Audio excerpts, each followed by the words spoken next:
telling me exactly what every media outlet in Chicago told me. No, we're not taking anybody right now. And I'm like, that is a huge comment on what is going on with. I mean, I think it's a big problem. People coming out of college, how are they going to find a job, right? Well, that's why Legacy Foundation does their Press Forward grant for local media to actually pay an intern so that there is still some opportunity. That's the only one I think.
region.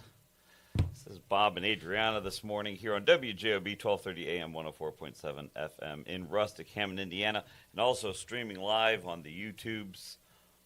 Hopefully, Yes. we'll see. We got a thumbs up. I guess we'll see here in a second. There is a delay, so as we do this, we typically have our laptops up because we chat with you guys during the show, and there's a delay. So That's the only reason we have our laptops. No fact checking happening no back here at all. whatsoever.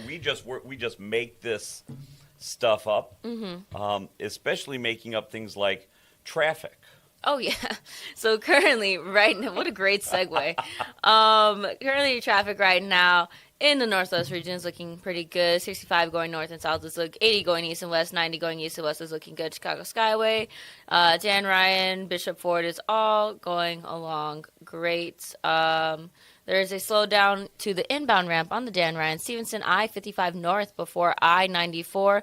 That was updated about 5 minutes ago, so there may be some delays. But Stevenson, Eisenhower is all looking good. You may have a little bit of traffic moving up into the city by the airports on 90 going west. And then taking a look at the INDOT. INDOT's all green. So that's all I got for traffic. Joe, what you got for weather? Okay, for weather. I have to switch the camera. Wait, so we don't have to fact check, right? All right, so this entire weekend is 70 and sunny. Okay, so Friday. This weekend's gonna be awful. Yeah, so Friday it's Friday the 13th actually. I don't. Woo. Say that 3 times in the haunted building, why don't you? Well, we got 2 down already. I've said it twice, so Yeah. only one more time. But it's gonna be a high of 48 and a low of 31. It's not gonna feel like it though. There's gonna be high wind warnings basically all day. It woke me up this morning. Saturday, tomorrow, the start of the weekend is going to be a high of 42. It's going to be cloudy and chilly with rain and snow showers and spots. Did the wind just calling your name? It's like, Joe. Yeah, literally. That's how it felt. It was like slamming against the house. Paul would know. He was out there chasing it. Probably went by my house. Chasing the wind. He's Chasing the tornado hunter. The tornado Yeah. hunter. His And new then, stage name. yep. And then to round out the weekend, it's going to be a high of 60 and a low of 21. So it's going to be warm in the morning, and then it's going to get really cold at night with about an inch or 2 of snow. And that is your weather for the rest of the week. There you go. You said Friday the 13th, and that automatically made me think, like, yes, the whole thing. And I know I just said it 3rd time, but it's okay. Hi, preacher. Because not even 10 minutes into Hi, the show. preacher. Yeah, we're Yeah, but everybody kept bringing up theirs, like, well, the last time this happened in March, we went into a pandemic. Knock on wood that doesn't happen. But there's a tattoo shop, Lucky Cat, that they do a sale for when the 13th of a certain day rolls around. And it's like Are you getting something the new? thing. I don't know. I might go see what they have, if they have something cool. Oh, I'll go with you. I've been meaning to get another tattoo. Yeah? Yeah. I go, what do you got? I just Joe's have got one a on my couple- arm. yeah, yes. What do you? Is it like a It's for a late. 49ers helmet or something like that? No, it's a name of a late friend of mine. But Oh, now I feel. no, don't feel bad at all. He's like, that's my dead grandma. Joe doesn't even know his friend's birthdays, so it's okay. Yeah, Yeah. fair enough. Yeah, you could. I couldn't tell you his birthday though. I can tell you that. But So what is it? So it's just his name spelled out. His name is Angel, and it's got a paper airplane at the end because we used to throw them at each other. Well, that's sweet. Yeah, it was nice. He used to be one of my mom's students. He's a good kid. That's cool. What about you? You've got a ton. I do have a ton. Is this a tattoo segment on This is. WJV? We're now doing the tattoo Okay. segment because why not? Why not? Yeah. Hi guys, get to know us a little bit better, and why if you can't tell that we like stickers on our laptops. Yeah. We like putting them. We like just put stickers stickers on our body. everywhere. We just put stickers everywhere. You should have seen Adriana's old car. Yeah, I don't have any stickers on my new car because I was just like, well, it's Yeah, don't not. do that. Because Yeah. we were bullying her. Hey, I needed to make it look a little prettier so it distracts from the noise that the muffler is basically not there. Falling off. Right? Yeah, exactly. So what do you got? Let's see here. I have a cross that has the roses. Cross represents faith. The roses represent life. You take care of rose, it's going to turn the red, orange ombre color. You don't take care of it, it's going to turn into like that really like deep purple dying color. And then also that just represents a late family member because I had like a really like weird moment where the cross that they got me for like confirmation matches this exact one, and I wasn't wearing it on the tattoo appointment. And I was like, that's a little scary. I don't know how the artist knew exactly what to draw, and I wasn't wearing it, so that's cool. The little boxes that I got here, you can't really see that too well. Can't see that. Yeah, it's okay. I got 4 boxes, and the middle one's lit up, and my brother has the first one lit up. That's a Wii remote. So player 1, player 2. That's pretty cool. The Pinky Promise that has the hearts on it, that one is a matching tattoo with my mom. So actually all of these on this arm are matching tattoos, because my dad got this one, because he always said that whatever first tattoo his kids get, he will get the same one. And it's funny because my dad's not super religious, so me and my brother both got crosses as our first big old tattoos. crosses on? And he has 2 crosses on the exact same arm too. Well, that's And cool. it's just like, okay. He's like, yeah, Should cool. have just done something like outrageous for your first tattoo. Yeah. I know, right? Just like Cat in the Hat or something like that. So I got those. I have on the back here, it says Lucky. It's not done yet because it has to go on top. It's going to say, it has a heart with the sugar skulls. It's to represent lucky and love. I have one behind my ear that is It's a prison tattoo? yeah. That's what Beck has one, and that's what I call it. You call them prison tattoos? Prison, the one behind her ear, the prison tattoo. I got the moon with some flowers on it. My best friend, she has the matching one of this sun and all that. On my rib cage, I have 5, 6, 7, 8 because for cheer. You child. And then lastly, on this arm, it is like the self-worth tattoo there we go. That has like it says I am more than enough with the roses and butterflies going all around it. And then this one is unfinished because on the back here, since with this dead space, many years down the line, if I have children, their birth dates are going to go here. Not their names, because you can change your name, but you cannot change your birthday. Yet. Which one hurt the most to get? Honestly, this one. Yeah, Out this of one, all of them. this scares me right here.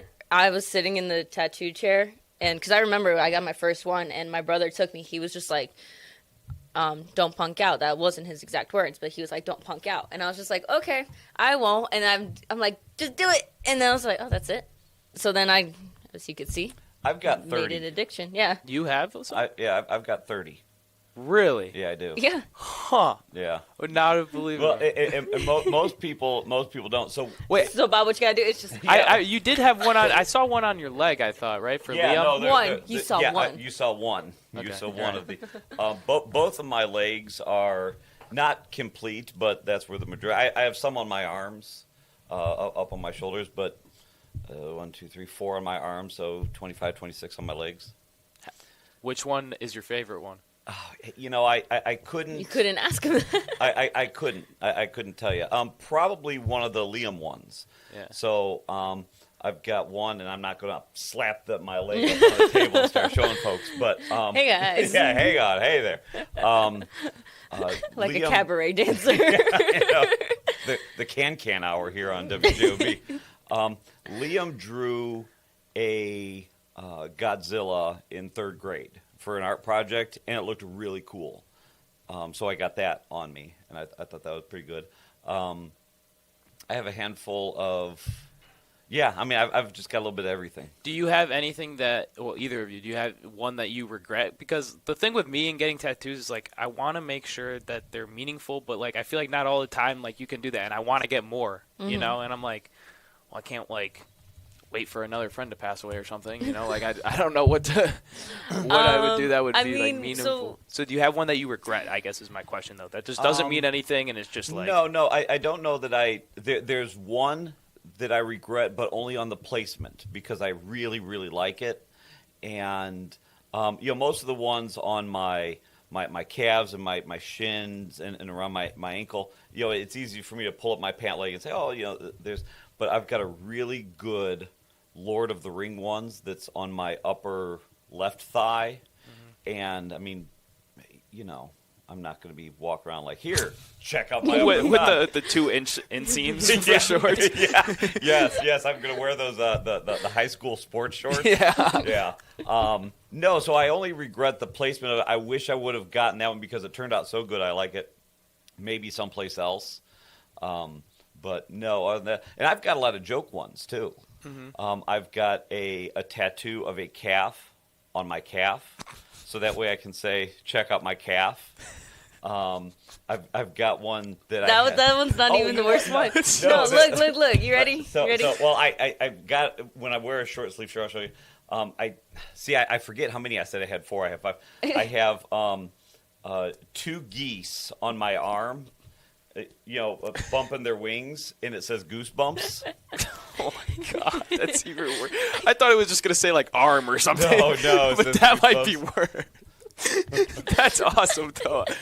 Honestly, never would have thought of that. Yeah, I have. So to your point, you have the one that's you've got some memory tied to it. I have. You have humor. I do have a lot of and humor. that's like really cool. I love that. I do have. My mom had passed away last November, and so I had gotten her last EKG printed. I have that on my leg, and then above that, after she passed, we're going through stuff, and I found her prayer journal, and she had set up a prayer at some point for me. So then in her handwriting, I just took the prayer journal. I said, "Here, put this on me." So I have one of her last prayers for me above her last EKG. Nice, I like those. So that was pretty good.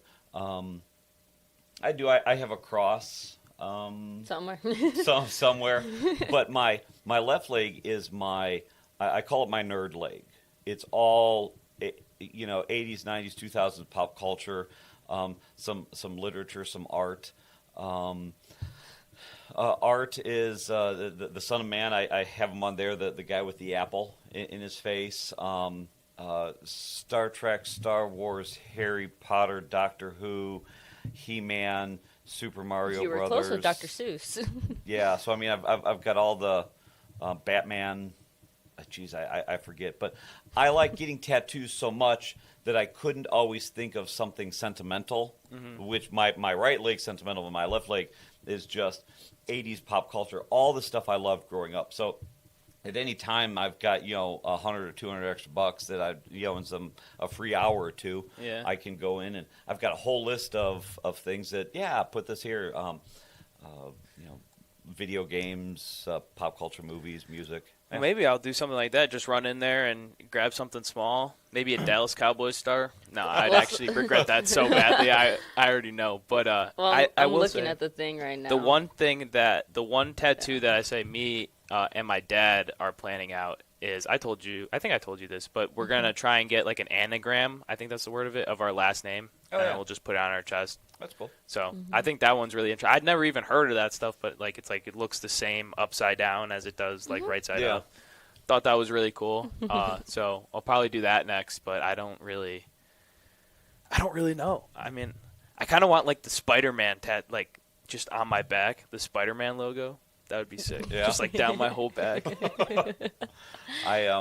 There's those people that get the spider webs on their elbows. That looks like No, joints are not it for me. on their knees. Yeah, the knees are like I have a buddy who has like a shark bite over his kneecap. Oh yeah. When I on my leg, when it would go right up to like your shin bone, that it wasn't so much painful. I mean, it wasn't pleasant by any means.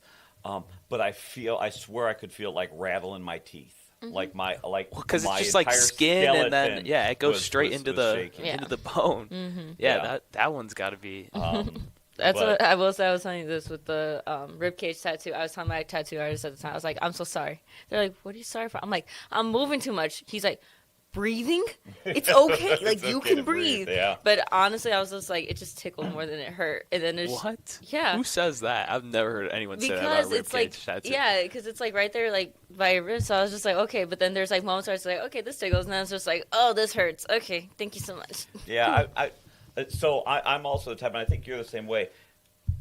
I will nearly pass out if I go to get blood drawn. Yes. For a test or something like that. I mean, I I don't cannot like do it. needles In like that. fact, one time I was at community and I drew the blood, and you sit there with the little like arm thing that swings in front of you. I didn't do that. I passed out. I fell forward and I hit the floor. So they they my God. got me back to. I'm not that bad. They do the orange juice, all this stuff. And I walk out of there. Now, I know some of you are going to find this hard to believe, but I'm a big guy.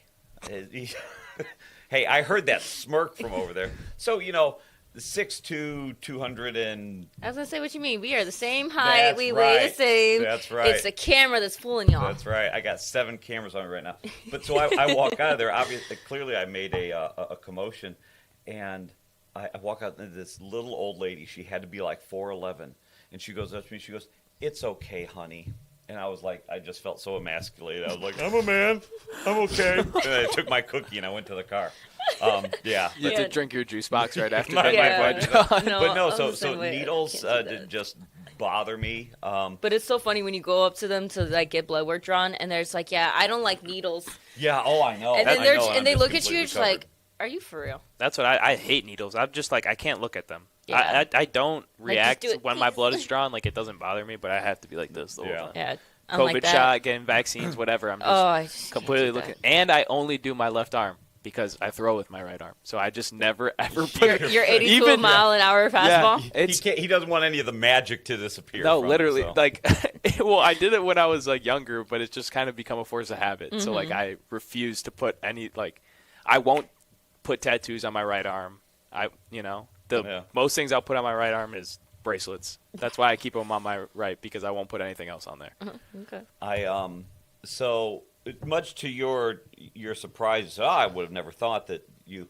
Yeah, you don't give so off big tattoo vibes. Well, exactly. I just don't. And so in the summer, of course, being a big guy, anything over 70 degrees, it's just hot to me. Anything over 70 is hot. So I'm in t-shirt and shorts. But on the same time, I'm also like Captain Republican and Dyer. And so then when I go around and knock on doors to campaign, I have gotten folks that open the door and they just like look me up and down.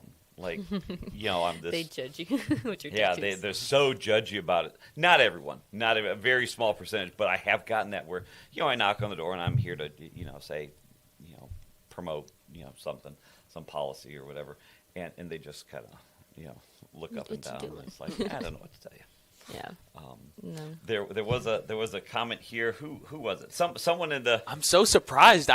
Nobody likes tattoos in the chat. Well, Like, also so- it's well- because like tattoos are seen as like, I always remember Fuck the devil. hearing that, and also it's just like, why are you getting tattoos? Don't you want a real job? It's like, well, I kind of have a real job, but then also it's just like placement of certain tattoos where I'm just like, Well, I and need that's- a big girl job like before I can be like, it's all yes, where you put commit it. to Like I that. said, nobody.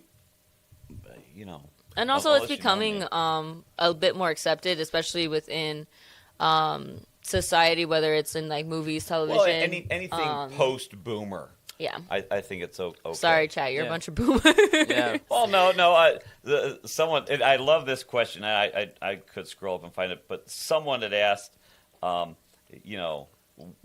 are you going to look like when you're 67 years old? And I'm like, awesome, Yeah. because I mean, I don't know. Becca has both of her feet done. That's crazy to me. I Like can't do that. shoelaces on them. Oh, no, now that's something that I would do. 'Cause I think always that's wanted to pretty get a cool. Nike swoosh on the side of my foot. Yeah, she's got a memorial stuff on either side, but that was painful for her. I remember the first time I watched her do that, she was wearing a tank top, and just from like her neck, about 30 seconds into it, just beat it up with sweat. I mean, Yeah. that was a really sensitive spot. Oh, I'm sure. Couldn't do that. But I agree with the whole thing about like getting a real job Before like I get more more visible ones. yeah. Well, I also wanted to dye my hair, and I was like, You can still dye Well- your hair. Or are you like, no, it's going to be like No, it's- bright, no. fiery You're gonna blue. look no, like you've got it's the gonna mange it's just or gonna be a something little like that. bit of blonde in it. But Okay. I wanted to get ghost roots.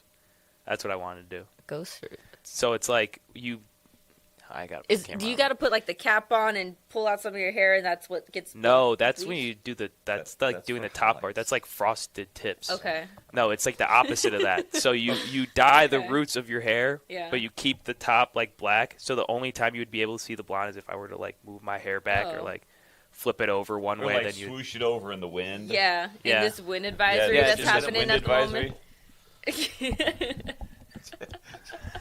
Reminded me of that nasty 360 duster out there.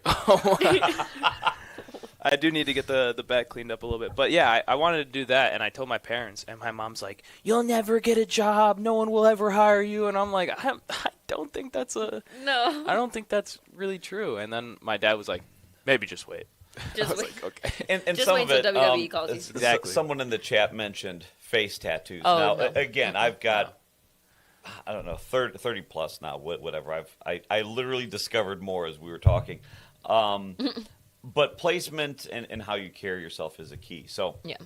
if you go in there with the to any job and you have the Spider-Man logo on one cheek and the Dallas Cowgirls on the other cheek, Oh, come on. and you might not get some front-facing position in a Yeah. a career. But Yeah. if you do get the Dallas Cowboys star, say as a tramp stamp, hey, It's probably where you'd have to put it. probably where you have to put it anyways, and nobody would ever see it, then I don't know. Then that it's matters. all right. Yeah. No. I think you have to be smart about it. You go into, and it depends on where you're going to work. If you're going into some white collar professional environment, a handful of maybe just tiered- always wear long walking in sleeves there and like pants. Jelly Roll probably isn't going to. Yeah. Yeah. Shout out General coming to Festival of Coming to Lakes. Festival of Lakes. Oh, is he really? Yes, Yeah. he is. Wow. Honestly, Yeah. that kind of fits his vibes. I feel like. I thought you were gonna say he's coming to the P&W. What do we do? Oh, roaring loud. Yeah. Yeah, no. But I will ask you guys both this. What is your tattoo ick? Like, you see a tattoo and you're just like, why do you have that? And, like, some people look at them and they're just like, oh, yeah, if you have, like the compass or pocket watch with the roses, or, like, if you got, like, a lion or, like, the tribal tattoos. I think mine Right is... now, the phone lines are lighting up with women that have dolphin tattoos. that, like, sea dream turtles. catchers or something like that. No, I think mine is the kiss mark on the neck. I'm just like... Yeah. Oh, Why are you? I see them a lot, and I'm just like, you know what? If it works for you, good. Me personally, what are you doing? Yeah, I don't think I could ever do those. it's different on men and women. I think that's my tattoo. If you see a guy with a bunch of face tattoos, I just naturally think, what were your life choices that brought you to that point? Now, some of the people maybe in the comment section here, some people would say, Bob, what brought you to get 30 tattoos on your legs? I like stickers. Yeah, it's That is all that it is, and I had adult money, and nobody stopped me. yeah, I know, and so maybe that's what it is. The ones I always find are weird are the giant ones across the top of your chest right here. I'm always like, that just always looks weird to me. I don't know, but There Joe, we what go. about Mark's you? got one.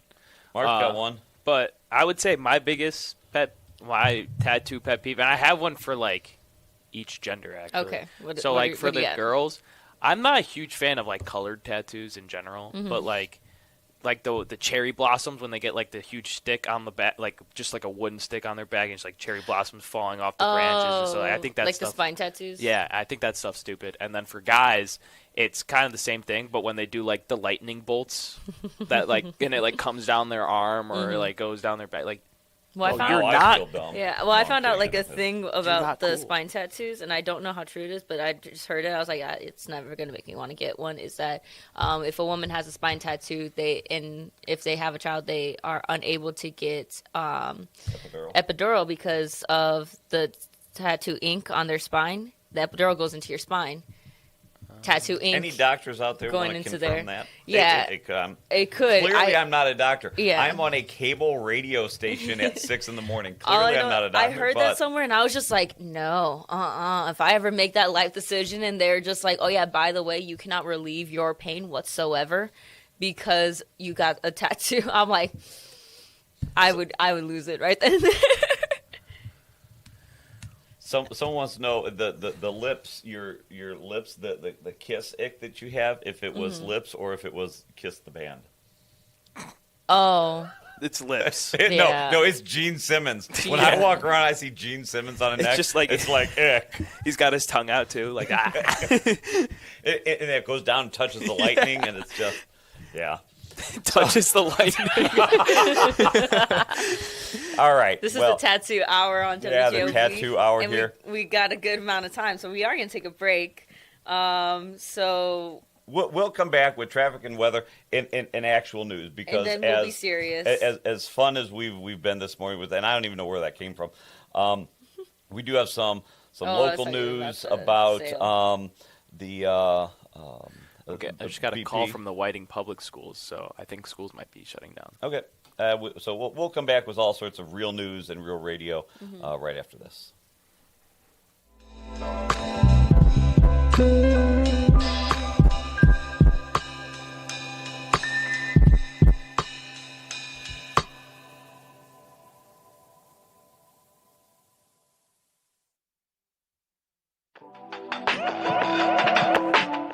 The essential role of union labor in building strong communities. That's why we offer hassle-free banking, financial empowerment, and a commitment to your success. Save for the future, handle life's challenges, and trust a partner that stands by hardworking union members. Tech Credit Union, the better option for you and your money. Visit techcu.org or call 800-276-8324. Tech Credit Union, supporting union families every step of the way. Summer's coming, and Deep River Water Park is taking applications for all positions. We have jobs both inside and out for all ages that offer great benefits. Free admission on your day off for you and a friend. Free uniforms, paid training, make new friends, flexible scheduling, and more. To apply, just go to deepriverwaterpark.com and you're on your way to a summer of rewarding fun. Deep River Water Park. It's simply splash-tastic. Introducing Powers Health, a health system with a new name and a strong legacy of caring for families in our community. One with a tradition of advanced specialized services and a vision for the future. One with a commitment to medical excellence and compassionate care. Everything we do, everything we believe, Powers Health.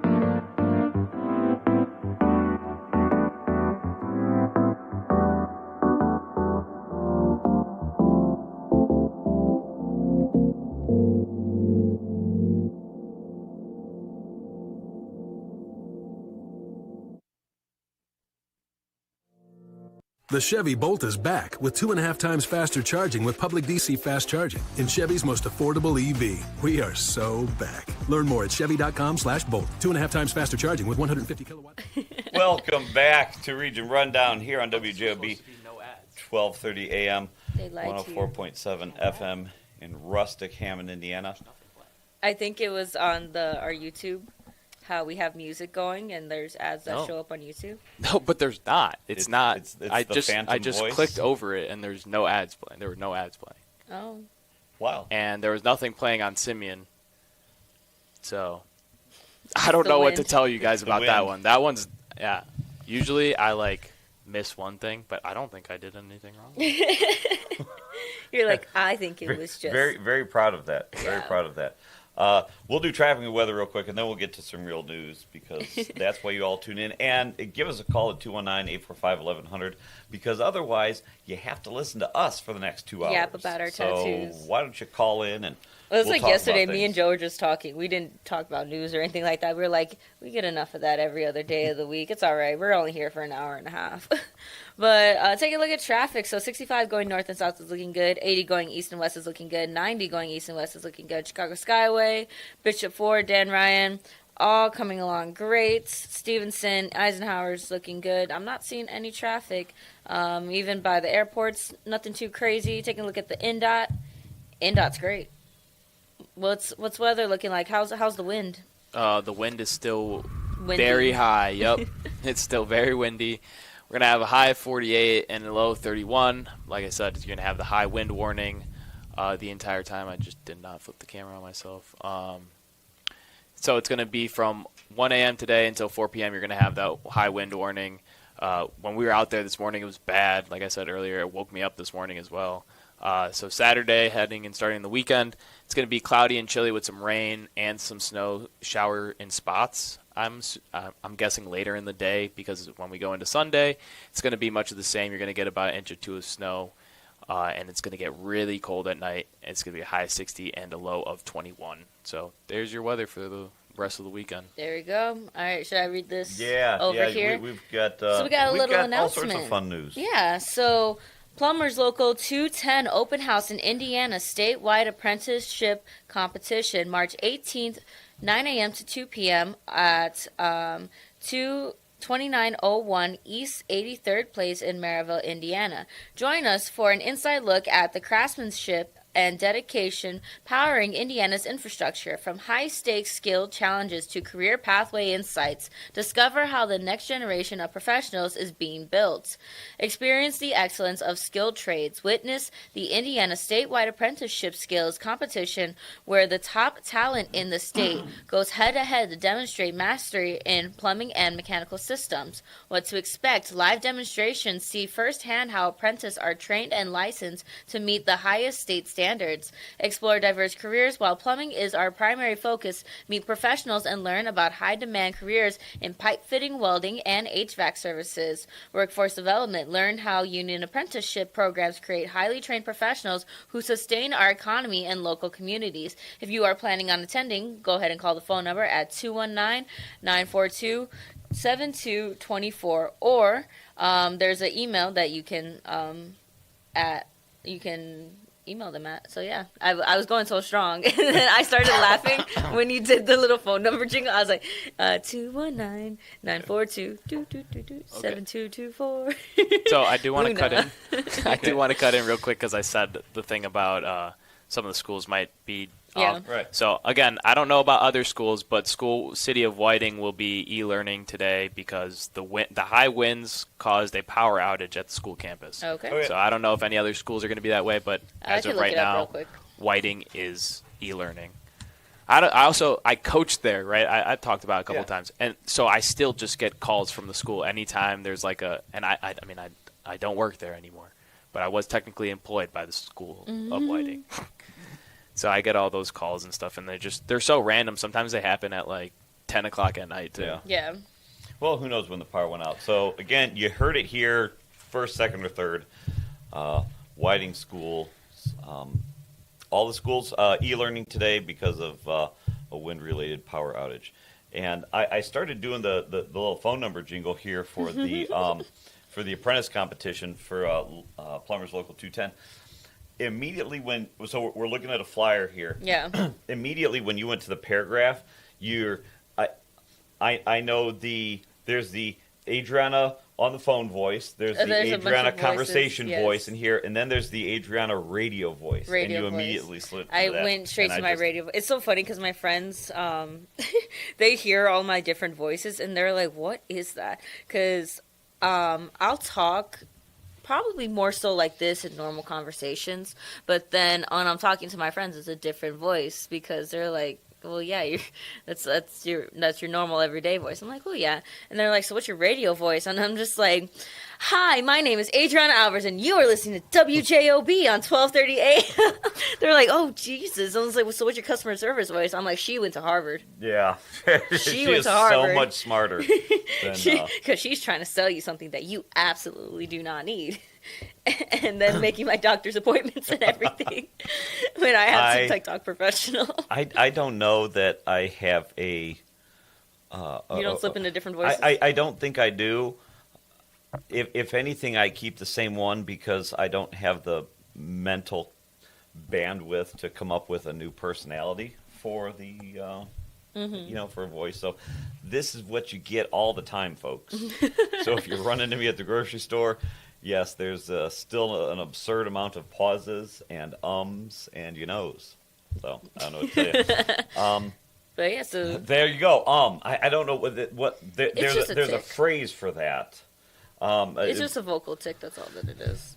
That and I think I do it just to fill space, but whatever. It's in the same relations as when children say like all the time. And I didn't realize it until I heard one of my friends, that's all they said, like. And I was like, okay. I can't say that word now because that's all I'm thinking. I tried to make a conscious effort to not say ums and uhs, especially when we have to record stuff, like when I do the sports update. I was like, oh, I said like, but I realized it's actually By about That take, was okay. by about Yeah. take Yeah. 57, you're like, I should really knock that off because it's annoying. Well, our inside joke is that we do it in one take. Oh, one Yeah. take Joe. yeah, Right. something like that. And you had another announcement. We do, and it's not so much an announcement as it is Press a release. story from yesterday. The refinery workers at BP, those union workers, they rejected the what BP was calling their best, last, and final offer contract. They rejected that. I have the numbers here, and it was to get anyone to come out and vote for something is impressive enough. I think they've got about 800 workers, so you would think that hopefully a majority of them would feel strongly enough about their jobs, but it was something like 94% of the union members turned out to vote on Thursday, and 98.3% voted not to accept BP's offer. USW 7-1 President Eric Schultz, which, Eric, hey, call me. I sent you a text. Come on, talk. Eric and I served on the Dyer Town Council together. A real good guy. Really liked him. And so it looks like he's heading them up over there. Yeah, I don't know. They've been in contract talks. My understanding was since the first of the year, and that's it. It probably leads to a bigger discussion of. We know that some of these big companies are making just monster profits, more than they've ever made, and that's with every single year that passes. They're making more money than they've ever made.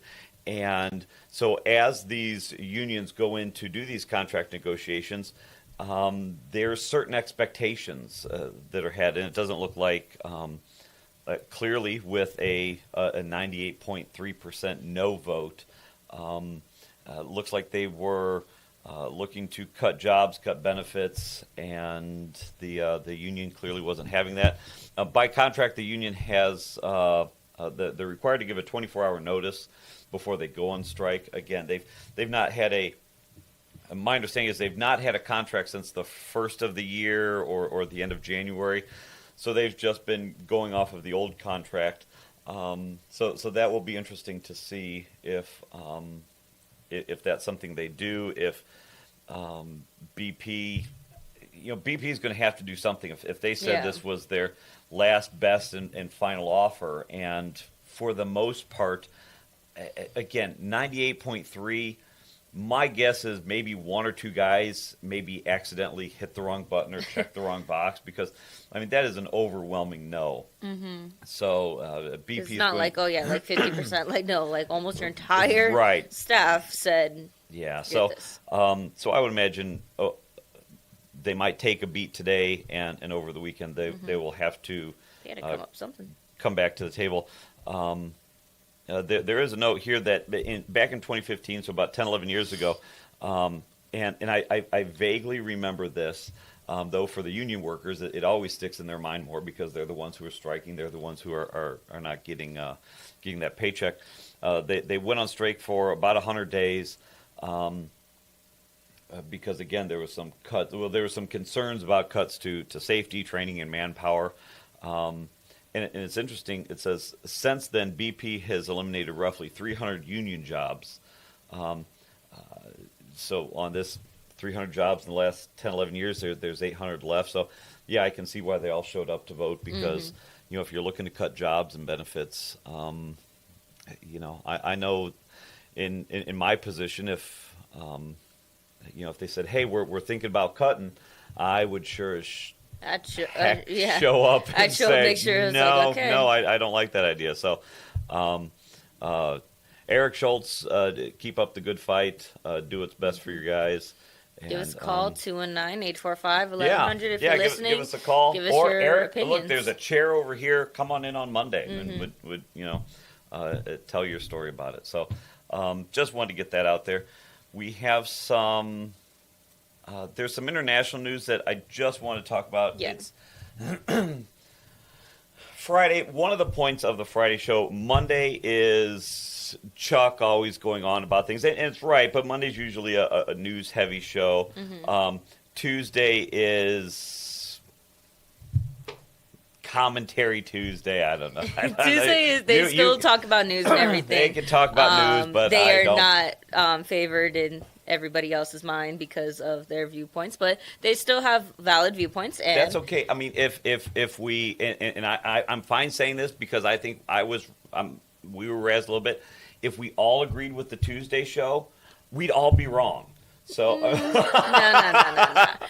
No, So they do. anyways, Those but- ladies do a fabulous job on Tuesdays. yes, they and do. They will be, Tune in and support the sponsors of the radio show on Tuesdays. They do a very fabulous job, and every host has their own opinions, to each their own.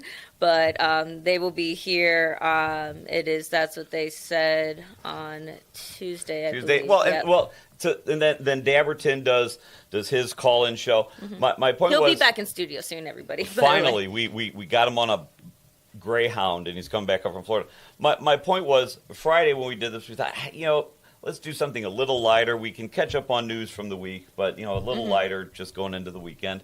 But now with everything going on in Iran, I did want to mention that about a week ago there were several service members killed. Looks like yesterday, though. Don't quote me on the yesterday because there's time changes and international datelines. One of the refueling aircraft crashed in Iraq. 4 service members were killed. There were two aircraft involved in that. So I'm assuming when they say there's 2 aircraft that was during a refueling operation. I don't know this, but when you're talking about a tanker and 2 aircraft, that seems to make sense. The other aircraft was able to break away and land safely, but the tanker did crash. So. Here we are. I got this. I printed this up for Chuck. It's a lovely canvas. You can buy them on the WJOB store. If we make him sign it, will it be worth more? It could be. But Chuck, can you come sign this painting of yourself? I made that for Chuck because on Monday and rightfully so. Chuck has his the various energies that he brings to it. I don't want to say rants, but but he's right. Here we are. The body count of U.S. Boys and girls are going up, and you just have to wonder. You're filing taxes now, and you got to think, okay, is this what I'm paying for? Am I paying for, our men and women to lose their lives in some far-flung place that is at best dubious as to, what the benefit from us is, or for us is. I don't know. I'm not even looking at the YouTube chat now. I'll go back and Iran's a bad place, but dude, we've spent $8 trillion in the last 20 some odd years in the Middle East. Imagine the roads and the schools that we could have here if we had spent half of that. I think they said it's 100 times more than the road budgets here. So just imagine. Here you are at a municipal level. We quite literally are. We count it down to the penny to get projects done. On the state level, they are cutting Medicare, Medicaid, whatever, because they're running out of funds. It's like if you guys had just decided not to spend trillions of dollars in some far off place maybe we'd have a little more money. Yeah, that, and then also it was recently that those ships were attacked in it was the Strait of Hormuz, yeah. Those were attacked. It was 6 ships that have been attacked in the Gulf less than 48 hours, bringing a total of vessels attacked since the start of the war to 18, according to reports by UK. It is UK. I believe that says Maritime Trade Operations UKMTO and their intelligence, and they said that the reason why this is like such a big issue is because yes, that those ships are attacked. That's not good, but about where it was attacked, about 20% of the world's oil is passed through there. Right. And a lot of people are like, "Oh, this war isn't about oil." I'm like, when it gets down to it, everything. When it gets down to it, and if whoever wins this war and the demands are made, you're going to tell me that they're not going to say, "Okay, so your oil." You're going to tell me that's not going to be a top of the conversation. Well, and if you look at the last 20 years, it's like, okay, all of these, Kuwait, Iraq, I find it interesting. Here, if I had a tinfoil hat, I probably need one off camera that I can occasionally put on because I do buy a fair amount of conspiracy theories. If they knew they were going to attack Iran and there was going to be an issue with, say, 20% of the oil supply, do you know who else has a ton of oil that we all buy? Venezuela. And what did we do just months before we attacked Iran? We, we didn't attack. I guess we did. I still don't. I understand there's a legal difference between, well, we're not going to war, and maybe some of Walt's a good one for a history lesson on this. Feel free to let me know. Is man, I don't even know if I want to say this because I may be wrong, but it was the Korean conflict. It wasn't a war. It was a conflict. It was where when you're in it, it's absolutely a war. If you're an individual in it, you're in absolutely war. But occasionally the president or Congress, they name things goofy. It's like, oh, that we're not at war with Iran. We are, doing some special operation that's a legal term that gets them around, going to Congress. So, when a Republican's president, the Democrats say, oh, war powers, he doesn't have the ability to do that. But he does because he got those powers, the same powers that Obama used when Obama's bombing people, and the Republicans said the same thing. So it's just words they use. The people on the ground are the ones that feel it, and I would just really like to know why.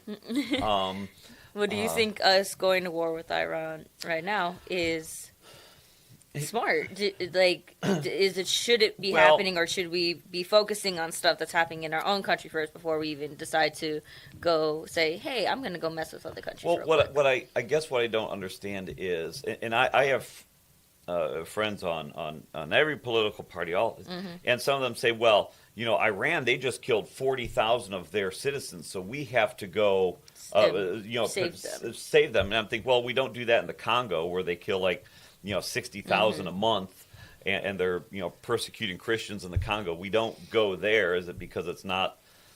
We don't care about sub-Sahara? I mean, I don't know. So that whole thing doesn't necessarily hold up for me. Do they have oil? Yeah. Do they have oil? I don't. I'm telling you now. Chuck and Jim, they all warned me. They're like, hey, if you're a politician, you go on the radio and you say things, it now lives on the internet forever, and you can't back out of it. But I will say now, I don't buy the whole, well, Iran was, weeks away from a nuclear bomb. I got to tell you guys, we have been hearing that same thing since, I don't know, 88, that they're just weeks away from. So I just, any of the arguments that I hear the talking heads just yabber on about, we've heard all of them before, and I don't know. None of them, like if you lump them all, if they were all true and you lumped them all together, it'd say, yeah, they're a huge state sponsor of terrorism. They are the ones who are funding groups like Hamas. Ooh, and I even said that right with the guttural thing there. So, yeah, okay, they're bad guys, but are they bad guys like Iraq was 20 years ago? I don't know. So I would prefer to not be bombing and killing people. That would be great. And then we're still in like a partial government shutdown at the moment in time. Yes, we are. Why are we fighting? And we're still shut down in our own government. Yeah. How is it we don't have enough money to fund our government or fund the things we need in the homeland? Education. But I think TSA, which is a huge scam to begin with, but we're going to be traveling in a few weeks. Why do you think TSA is a scam? Oh, TSA is a total scam. So you can go get TSA pre-check. Yes. Right? And so only in America can you say, hey, you have to go through this security because we don't want bad guys to get on a plane. But if you pay us money, you don't have to go through it. That is the biggest scam ever. The pre-check is... So the pre-check, what you do is you sign up for pre-check. You go to they have all these locations all around it. They do an interview. They verify certain piece of information, and it's pre-check. And so it's lighter security to go through. So you can keep your shoes on, you keep your belt on. Any pre-checkers out there, give me a holler if I'm wrong on any of that. But it is insane to me that is a concept that exists instead of just regular TSA. Well, yeah, the fact that you can buy your way out of a security check. Which tells me the security check is bogus to begin with. So you mean TSA pre-check is a complete scam, but regular TSA is okay? Well, no. I think or all of it. So I have this thing. I was gonna be like, hold on. Yeah, the whole thing is a scam. I have if you find me on Twitter, I don't really use Twitter. In fact, I think I tweet 2 or 3 times a year. Mm-hmm. One of them is just usually some random retweet. But the other ones are calling out TSA. Mm-hmm. Because I've got a pacemaker, so I've got some extra hardware in me, and then I get manhandled, mm-hmm. and I think I don't like it. I don't like it. I don't have to explain it. I don't like olives on pizza, and I don't like TSA. I think I would say that I think TSA is important to make sure that people don't have any contraband or bombs in their shoes, just to make sure. TSA pre-check. If you can skip a few hurdles to make sure that the individual is safely going on a plane, then maybe we get rid of that. But then people don't want to wait in lines. It's like paid profiling, though. It's if I go get TSA pre-check, I go there with my stuff, and they say, okay, you look like a good guy, you're fine. You don't have to go through these mm-hmm. security measures because you've paid money and we looked at you once a while ago, and so now you have pre-check for however long you have pre-check. It's like, so what's stopping the bad guys from just getting TSA pre-check? Yeah, TSA pre-check should probably not be a thing. Regular TSA, yes, put your stuff and go through all the metal detectors and just let them know, hey, there's this, like how you said, there's this pacemaker that is going to set off your things. And then you go from there. But, all right, we're going to take a break. And then we will be back talking about all these different things. And you are listening to Region Rundown with Bob and Adrianna on WJOB 1230 AM 104.7 FM in Hammond, Indiana. And you're also watching live on YouTube. Don't go anywhere. We will be right back.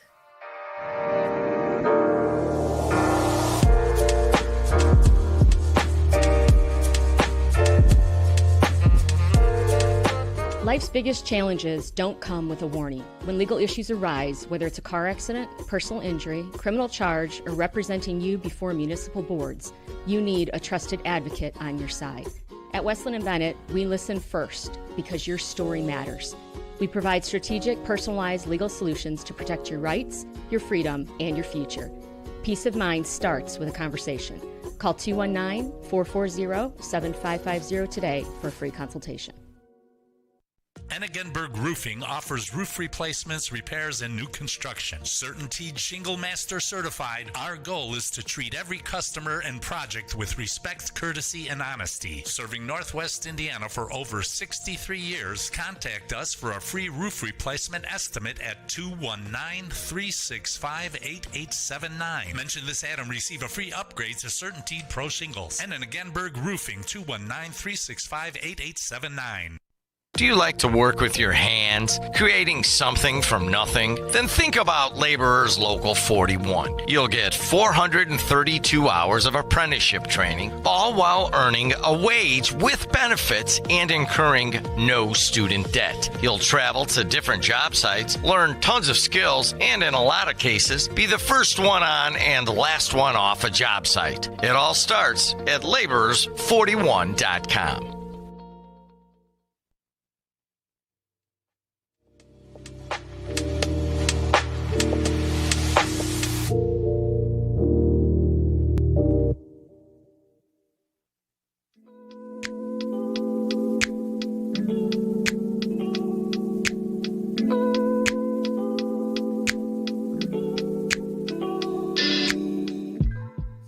Welcome back.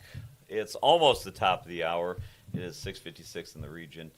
This is the Region Rundown here on WJOB 1230 AM, 104.7 FM, Rustic, Hammond, Indiana, streaming on YouTube.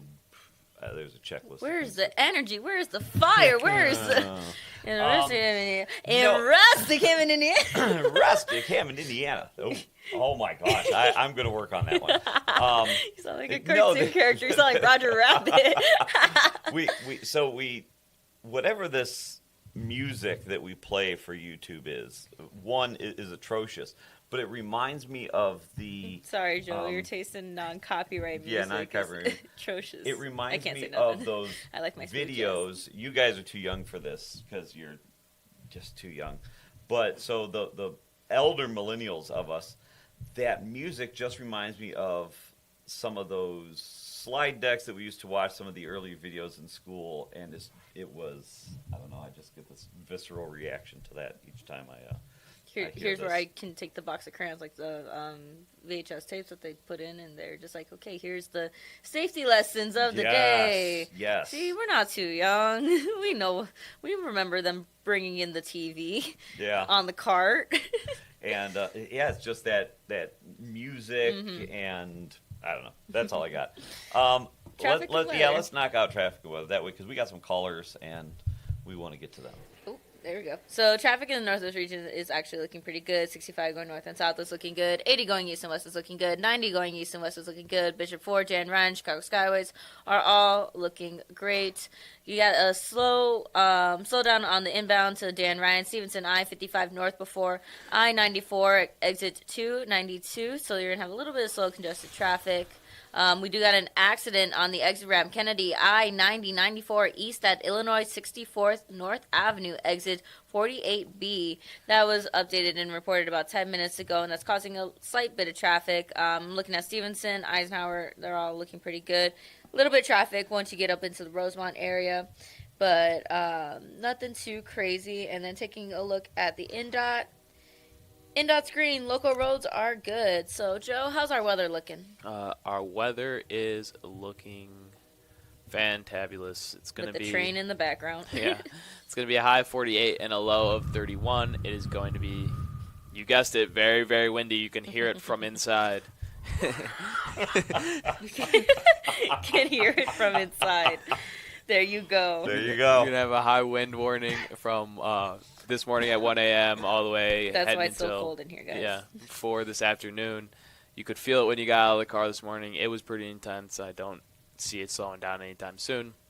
And then to start the weekend, Saturday, the 14th, it's going to be a high of 42 and a low of 37. It's going to be cloudy and chilly with rain and snow shower in spots.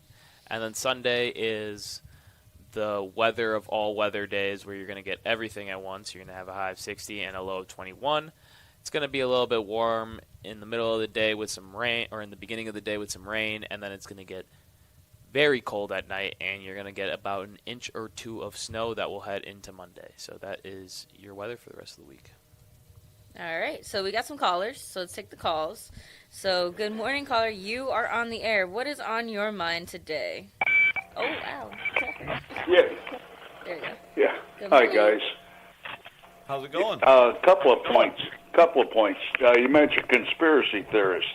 That was actually coined by the CIA shortly after the Kennedy assassination to deflect away from the obvious lies that were being told to the American people. about the Kennedy assassination. It was actually meant to actually deflect your common sense. And, don't believe your lying eyes. You don't believe what we tell you, you're a conspiracy theorist. Well, and then the other point, it's certainly used as a pejorative, and it's like, no, I can add 1 + 1 sometimes equals 2, and so I love most of the conspiracy theories, and for those of us that are conspiracy theorists, it's something wild that for the last 20 years, all you have to do is just wait a little bit, and odds are we are right. So I'm sorry, Colin. Well, you're forced to. You're forced to entertain conspiracy theorists because they're lied to so much. It's like in the book 1984, 2 and 2 is 5. Yeah. And there's a problem if you don't believe that. The other point I wanted to make, you mentioned, shortly after 9/11, General Wesley Clark talked about the plan to take out 6 countries or so within 5 years. All of them seem to were belligerent toward Israel in their expansion program for a greater Israel. Right. Iraq, Syria, Lebanon, Egypt, Libya, culminating in Iran. And that was back shortly after 9/11, I think. The 9/11 where a bunch of Israeli Mossad agents were caught videotaping the attacks in progress. And then when they were arrested, while they were high-fiving the buildings coming down, when they went back to Israel, they were welcomed as heroes. So, and then, of course, in 1967, when USS Liberty was shot up by Israeli jets to try to blame it on Egypt, so this goes on. And like I say, if you question any of that, you're a conspiracy theorist. And like I said, odds are, at the end of the day, we're typically right. And really, for some of those folks that you mentioned in the 60s that started questioning the Kennedy assassination, it'll never fully come out, but I think enough has come out where we can say, oh, yeah, that was more, multiple shooters, CIA, the LBJ was involved. I mean, it's to the point where I think now they don't even try to hide it. Like Area 51, Obama said something at some point in his term, was like, yeah, it's there, but it's nothing. There's nothing in there. I think if they think they've tried to fool you long enough, and they put enough time between the event that's in question and them just saying, oh yeah, it's fine, but the kids, we don't ever believe conspiracy theorists. It was always this way. It's not a big deal, and some weird revisionist history. So yeah, good point on all that. And actually, after 9/11, they had the Patriot Act, which actually put more clamps on American people questioning things. And that culminated in the Obama administration. I think when they renewed it, the Patriot Act every year, they actually, during the Obama administration, put a tenet in the Patriot Act that the media could actually propagandize to the American people. In other words, flat out lied to them. Yes.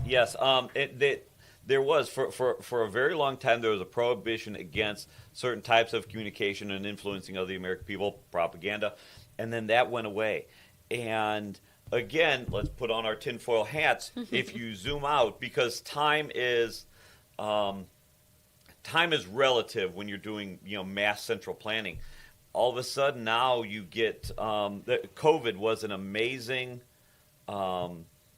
is going to be an amazing case study for the conspiracy theorists later on. Where now we know that more than half of what they were telling us was garbage. And, of course, then I think, that was just their way to see what they could get away with for something down the road, and we'll see. Right. I remember Bill, Epstein Island, Bill Gates made a statement right before that COVID thing that if they use a real good use of vaccines, they could eliminate 15% of the population. Yeah. All right, guys. Well, thanks for taking my call. Thanks for calling in. You have a good weekend. Before we go to the next caller, I just want to ask you guys, moon landing, real or fake? It's real. I was there. You were there? Yeah. It was me. It's real. Can I qualify my answer with, if it was real, more happened than we know? Okay, yeah. How is it now? They say, well, we can't go back to the moon because we forgot how to do it. You know, we erased all the tapes, we erased all the signs. We don't know how to do it, so that's why we haven't gone back. Well, we can look at something Really? wrong in the Really? galaxies and the black holes all the way over there. Yeah, you take the technology that was like half speed of an Atari, and you can land on a moon, but... now we can't do it again? Yeah, What's I on the don't know. moon? It's freaking south over there. Yeah, something on the dark side. All right, next caller. Next caller. I just wanted to ask that question. Yeah, no, I doubt everything. Yeah. Oh, my God. Hello. Hi, good morning. Hey, caller, how are you? Sorry, we had some feedback on our end. I'm good. How are you? Oh, I couldn't be better. Hey, with due respect to Walt and a number of your other callers, we don't have to go back 5 or 10 years on this. I don't know what's wrong with your phone lines right now, but they're screwed up.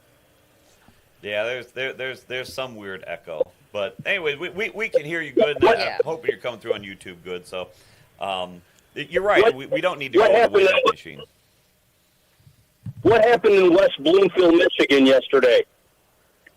Yes. Let's see here. We've Right? got. Let me pull that up. I think I know what you're this talking was about, the but I Long just didn't Island wanna- one I had up because this was the school shooting, correct? No, in Michigan, he's talking about the synagogue was attacked by a vehicle and gunfire. Yeah. What is so hard to understand about how evil these people can be?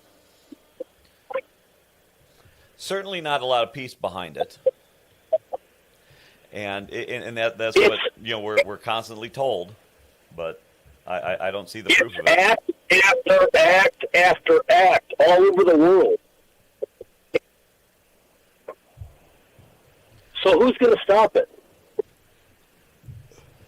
Well, I think that's the question. Oh boy, that sounded like Chuck right there. That's the question. Are we assuming that Iran is the state sponsor of all these, so then we're going to go knock them out? How then, my gosh, shame on us for not doing that 20, 30 years ago. There are some people that you can't sit down at a table and reason with. And you can try so many times until you say enough is enough. Oh, absolutely. There is a what's the religious saying? I think has make no peace with evil. You know, evil is evil. We live in a broken world, so some of these folks, you're right. You're just not going to have a rational conversation because their outlook, their perspectives, and their values on the world. Evil people have a different value set than the West, and you can't reason with them. We've tried over and over again, and they don't care who is collateral damage. They don't give a rat's ass if Joe and his frosted tips are on vacation and they kill him as well. Pull your heads out of your rear ends, people. Yeah, no, I got it. Don't be a typical liberal Democrat and wait till it happens to somebody in your family. Oh, I know. Well, and like you said, so if the Republican answer is to bomb them, we saw that the Democrats between Biden and Obama attempting to pay them off. None of it works. None of it works. So make no peace with evil. None of it worked. Not only didn't it work, it fueled more of their terrorism with our money to them. That was the pallets of cash, I think, that Biden gave him. So you're right. I appreciate the call. Thanks for calling in. Thank you for calling in. Hey, you have a good weekend. Yeah, we're going to take the next caller. So good morning, caller. You are on the air. What's on your mind? Good morning. How you guys doing? Wonderful. Doing How are you? good. What a calming voice you have. I this know. morning. Thank you so much. Yeah. Yes, last night on the news and this morning, the wonderful governor of Indiana, Brom, came up to an area that was devastated by our tornado that came through at 170 miles an hour and devastated a little village of 1,600, which is now down to 1,598 because 2 people perished in that tornado. And the words out of the governor's mouth, his mouth, is, well, we'll see if this wasn't an emergency, and we'll see if FEMA help. But the governor will do everything to raise Lake and Porter County taxes to get the stupid Bears Stadium in Indiana and let guys wear dresses and be in sports, women's sports. Now, how stupid of a governor do we have? So you know, is an emergency? Does he consider an emergency that a car is on a shoulder with a flat tire? Is that an emergency? Or a little village population was devastated by a disaster? Which is an emergency? A car on a shoulder with a flat tire, or a town that got devastated by a tornado? What is an emergency? You know, that governor, that's why people won't vote for Democrats. You know, that's why people won't vote for Democrats or support the Democrats, because of the way they want to run the government. You know, I'm sick. I didn't read. You know, that's why I can't vote for a Democrat, because of the way they act. Well, he's, you know, if the comparison is, you know, he's a Republican. If the comparison is, hey, if Republicans are going to start acting like Democrats, then what's the point of voting for either one of them? I did not read any of the articles. Yeah. I just saw some of the social media clips that he was there holding court, talking with folks. I think that's where the frustration with any government lies, is you clearly have mass devastation in this area. Any consideration that this is not an emergency for that area is just wrong. It's I don't know how we saw all of the pictures, the fatalities. Yeah. It's wrong. It's an emergency. I would have to assume that he does declare an emergency for it.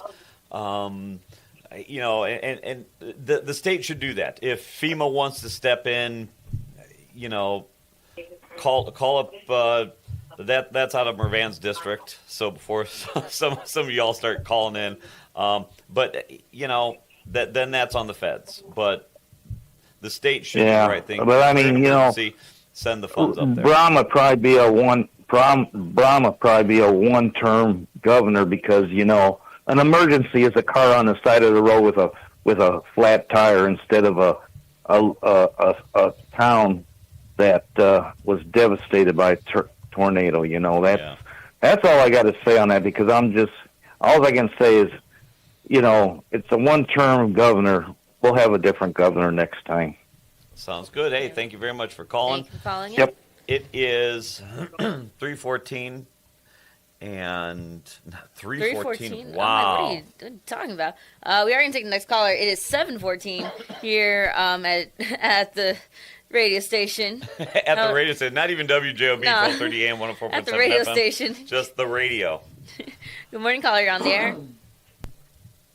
Yes. Did you just beat me? Did I beep you? Yes. Oh, no. I'm on. Talking about the disaster down in Lake Village. Right. There were 2 people killed, Edward and Arlene Kozlowski. They were both in their 80s. Mm-hmm. I wondered, the Kozlowski family had a insurance agency in East Chicago on the south side. It was very popular. My parents did business with them a lot. I wonder if these are the same people, or related to the Kozlowskis of the old East Chicago and the insurance agency. But in any case, one thing I thought possibly WJOB could get involved with is identify a reputable institution in Lake Village for people who want to send some money down there, some buckaroos to help out around the edges, kind of thing. What do you think of that? I think that's a good idea. I know in Dyer, our fire chief, Chief Joe Martin, he's been in contact with their emergency services, and their command center down there, is that right now you were talking funding. I'm just going to do funding adjacent and talk about everybody's saying, hey, where can we send clothes? How can we help out?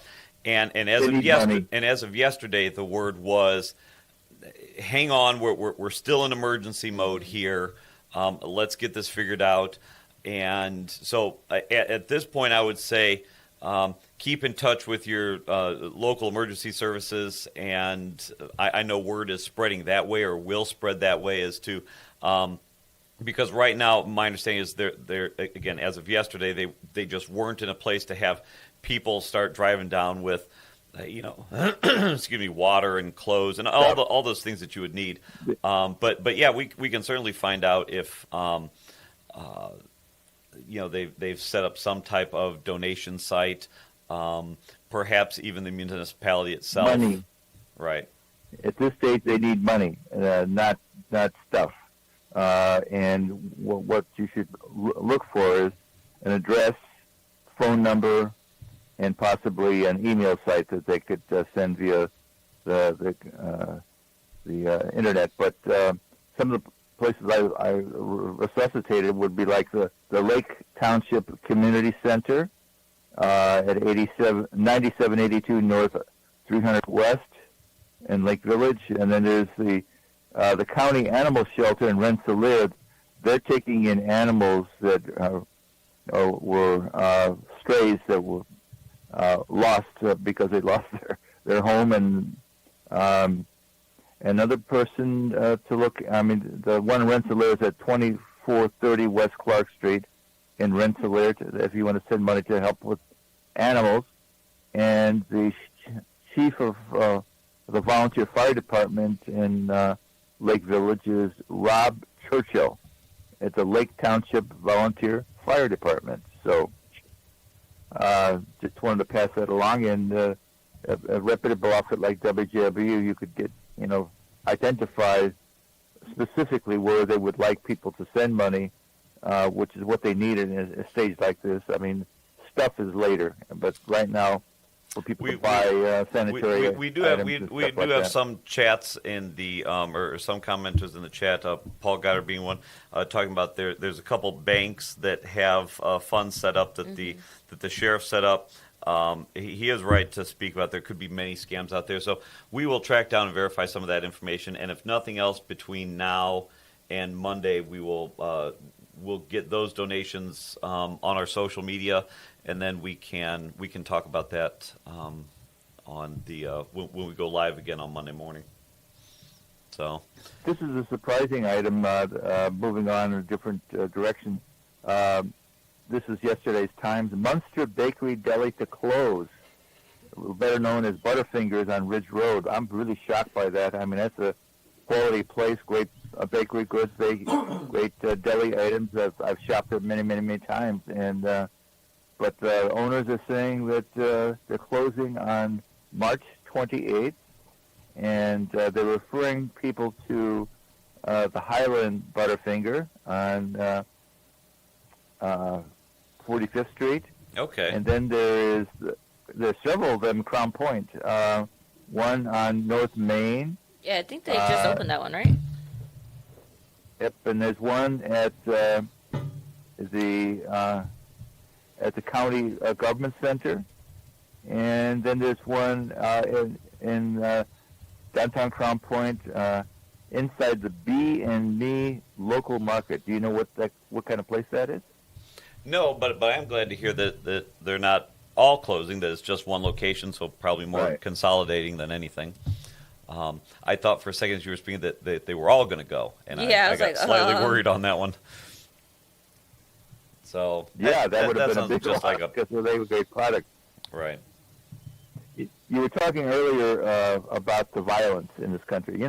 There's an unholy alliance between the radical left and radical Islamists, and the violence that they perpetrate on this society, politically motivated violence, is just amazing. It's a sign of almost like a country in decline, but this has become so bad. Here's an item again out of yesterday's Times. Threats prompt Bondi to move to a military base. Attorney General Pam Bondi was quietly and quickly moved to secure military housing and threats from drug cartels and critics over her handling of the late sex offender Jeffrey Epstein. That's nuts. I mean, is that attacks on churches, attacks on synagogues, attacks on Muslim mosques. They are attacked as well. I mean, there are people in this country who want to bring. I mean, this country is built on as a people of faith, and from the very beginning. And when religious institutions that are a stable and responsible member of society, when they are being attacked, that is a bad sign. I mean, something definitely needs to be done about these people. I mean, they're determined to bring down this country in terms of a country that's worth living in, and pushing it toward almost to be like a third world country. It's a broken world. Sometimes I don't know what else to say about that. And I don't want that to sound defeatist, like I'm throwing my hands up and saying, it's a broken world just there. It is, on a base level, it's not very complicated, but in action it is. As soon as you said Pam Bondi, I then start to shake my fist at the sky, because I don't know that I necessarily buy or trust all of the work she's done. The deflection. Yeah. So, we're going to. I want to thank you for your call. We're going to take a break in a few minutes. We got an announcement here.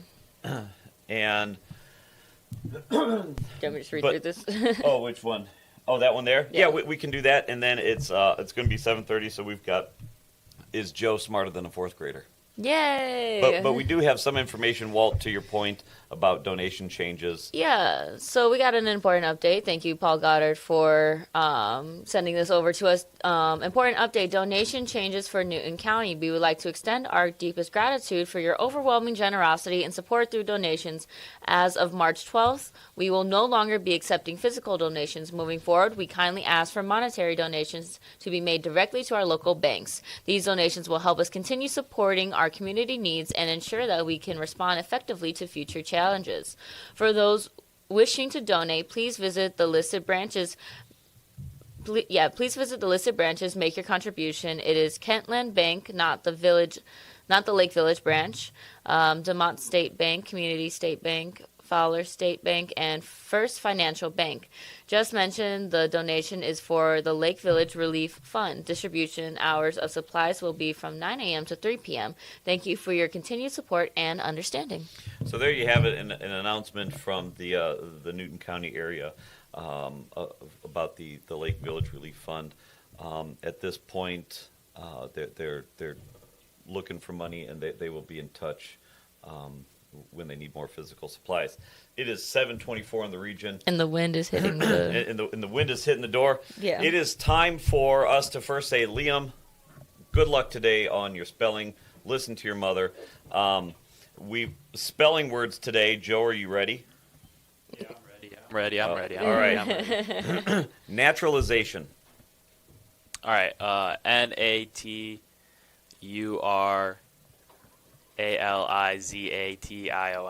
Circumscribe. Don't even ask me. Circumscribe. Okay, wait. Maybe I can. SCRIBE.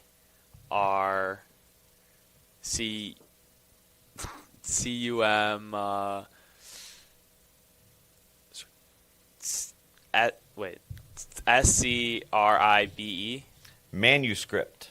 Oh, that one's easy. MANUSCIRPT. Let's see, one more. These are, fourth grade words. I mean, they're all, that circumscribe low-key almost got me. That one almost got me. Last one, just for fun. Inscription. INSCRIPTION.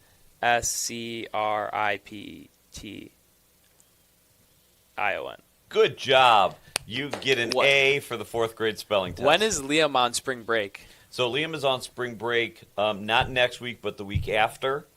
We should have a live 1v1. Just one-on-one. Yeah. Liam against Joe on spelling. I got to tell you, not because he's my kid, but I'm going to put my couple dollars on Liam. I wouldn't fault you for it at all. No, but I will say, so we're going on vacation. We're going to do Disney, but that Monday, so not next Monday, the Monday after, on Chuck's show, I'm bringing Liam in to do the weather. Okay. So. Well, tell him I'm ready to take him on whenever he's ready. I've we been could do practicing. that. Hopefully there's no thick clouds. No thick clouds. So, Liam, have a good day. Take your time. Remember, just do your best. Yeah, sound it out. Most of the time it's spelled the same way it sounds. That's right. So, all right, it is 7:26 in the region. We're going to take a break, and we'll be right back to take your calls and talk your ear off.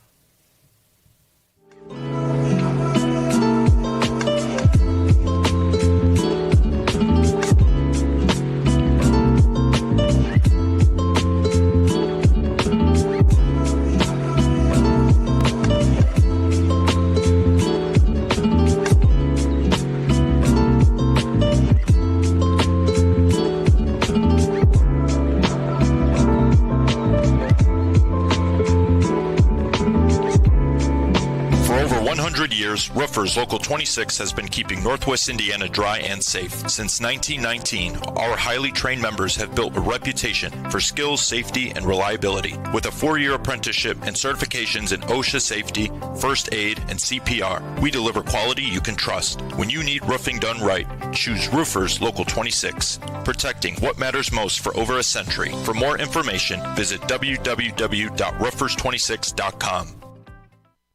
Are you sausage curious? Who's ready for Polish? Big Frank Sausage has the very best Polish food in the region. You had a mouthful of Big Frank sausage? We have a full bar, dine-in, carry-out, delivery, and catering available. I've had a mouthful of Big Frank sausage. I've got a mouthful of Big Frank sausage. 219-378-9556. Smacznego i na zdrowie. Who's ready for Polish?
Welcome back to Region Rundown with Bob and Adrianna. I'm Bob. I'm Adrianna. Wow, that was awesome. I didn't even have to cue you up. That was fantastic. Hey, it's WJOB 1230 AM 104.7 FM. That's what I'm saying. Anytime I hear those, it just makes me think of Anchorman. That's why I remember working here. There's in Rustic, Hammond, Indiana, also streaming on YouTube. Yeah, I remember working here. They're like, well, what would you close out with? I'm like, I don't know, stay classy, the region. Stay classy, Hammond. Anytime I go 5, 4, give the countdown, I immediately think I'm Freddie from iCarly. And you never have to say the one. Nope, no, you Don't never say the one. That's such a. Yep. Everybody knows that. You never say the one. Yeah. All right. Well, let's take a look at traffic. Traffic in the northwest region is looking pretty good. 65 going north and south is looking good. 80 going east and west is looking good. Chicago Skyway, Bishop Ford. You're going to have a bit of traffic right there at the connector of the Bishop Ford, Dan Ryan, right at 87th Street. And then also, we do got, oh my goodness. Traffic signals flashing red at Garfield Boulevard at Wentworth Avenue, and that seems to be causing some traffic, as well as an accident on the right shoulder on the Dan Ryan I-90-94 express lanes north before Stevenson Expressway, I-55. That was updated about 8 minutes ago. Stevenson going north is pretty heavy just all the way through. Going south, only bit of traffic right there at South Kenzie Avenue. Taking a look at the Eisenhower going east is heavy all the way through. Going west, you're going to have the main heavy area at Austin Boulevard. Moving forward into the rest of the city towards the Rosemont area, 94 going east and west, and turning and then into 90 going east and west. It's looking a little bit heavy. Taking a look at the INDOT. INDOT's great. I'm not seeing any nothing there. And I do always like to plug INDOT's because, for Indiana folks, it's nice. They do drill down to the state road level of 30, 41, Calumet. And if you zoom into that, all of the red that you do see there are just around the various traffic lights. 30 and 41 look to be pretty normal. There's someone who always, in the chat, I can't remember who, but always says, hey, what about 30 and 41? And usually those only get gummed up when the expressway is bad. But right now it looks nice everywhere. Dude, Bob, I've lived here for 5 years, and I don't think I've ever caught the light at 30 and 41. No? Never. It doesn't matter which way I'm going. If I'm on 30 heading north or south or east or west, or if I'm heading 41 north or south, it does not matter. I never hit the light. I never get the light. And for those folks out there that will call Dyer or Cherville and they say, hey, the timing of the lights are bad, that is all the state. We have nothing to do with that. They once said their goal was to time the lights so that from State Line to Valpo, you could hit, you would just go straight through. They would time them there. No, they they did not do a good job. They don't. But they give my town money to pave roads. So great job, guys. Yeah, and you guys don't put in cameras either, so you can take left turns on reds. Joe, you just incriminated yourself. So we can talk about you getting that camera ticket later then, I suppose. How's the weather? The weather is great. It is, it is windy as all heck, and it's going to be a high of 48 and a low of 31. It's going to be the high wind warning is going to be going from 1 a.m. this morning to 4 p.m. Tonight, but I'm sure you guys will feel it much later than that as well. If you are out, Saturday is going to be a high of 42 and a low of 37. It's going to be cloudy and chilly with some rain or snow showers in spots. And then Sunday is going to be all 4 seasons in one day. It's going to be warm and a little bit of rain in the beginning of the day, and then at night it will sharply turn cold, and we will get some snow, about an inch or two, heading into Monday as well. So enjoy that. But you cannot tell me that you've never taken a left on a red, like when it's really late at night and there's no one on the road and you're sitting there. That's when the cops are more likely going to get you for that. No, because no one's around there. I would never ever do that. Right. So there was some thought if you drive around and you notice on the signals, some of them will say, "Am I boring you?" No, I just got 5 hours of sleep. Some of them will say, left on green arrow. Mm-hmm. Some which by that logic, if there is no sign that says left on green arrow, can I then just treat it like a stop? I've had one or two of my cop friends say, yeah, if there's no sign that says, left on green arrow only, then they wouldn't do anything. And then I have other folks say, no, it's red, you can't go. Wow, I didn't even think about that. I was totally under the impression that you couldn't go, and I would just do it anyways. I think that's what the law is, and I use quotes because I've had some folks say, why have that sign up there that specifically says, left on green arrow only? Right. Then if by having that sign, then leads me to believe that the opposite is a possibility. My guess is if we've got an officer out there, they'll say, no, you have to. This is what you got to do. Yeah, you got to do it. So I wouldn't tempt it. Of course, I have made that left. There's one light that really bugs me. Which one? And it's the light right by LC. It's a little past LC on 41, right by that bank, like the Everwise, and it's across from the funeral. Yeah. That place is the worst because I have to turn left to start heading towards my neighborhood there. And it's like, it goes green lights on both sides, and then you get the left turn, and then it becomes the other side of the intersection. Yeah, they do that backward green light and then turn after the green. They also do that at 41 and 93rd. If you notice when it goes, you get green on the straightaway, and then when it's done, then you'll get the turn. It's goofy, but that's St. John. I don't know what to tell you. That's just St. John. Ba-dum-bum. These are all valid points. All right, I'm going to stop admitting to me breaking the law. Stop admitting to breaking the law. And how about we go to the caller? Yeah. That would be amazing if it was the police camera operator that said, hey, Joe, we caught you turning left. There's a ticket on your windshield right now. Good morning, caller. You are on the air. What's on your mind? Good morning. Yes, the situation in here about 30 miles from us. I think basically I know that there are a lot of people, including myself, might want to go down and give some money to the banks for the help. But I think sometimes we having it hard already paying our NIPSCO bill. But FEMA's got a lot of money. And then when we have a situation like that, we shouldn't have to rob Peter to pay Paul because they both broke. But I guess I'm probably going to go down there next week. This just one little individual because we are all family. We're a few miles apart, and so like I said, I think that a lot of times I do know that the state of Indiana has a surplus in terms of money. They really have a surplus, and that my understanding, the population of that little place is less than 1,000 people, and so. You mean to tell me that we couldn't put a $500 million into that town and make it new all over again?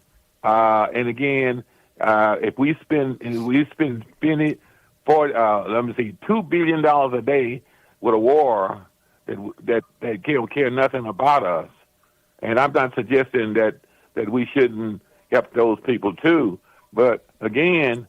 Charity, I said because charity begins at home, and basically that little community is part of the area that I live in, And so, like I say, what institution what bank is supposed to, if you want to contribute to it? But I'd rather probably go down there and I'd kind of like to see it and take pictures of that place, and because I care about surrounding communities, all of them. So, according to what's the bank? What's the bank?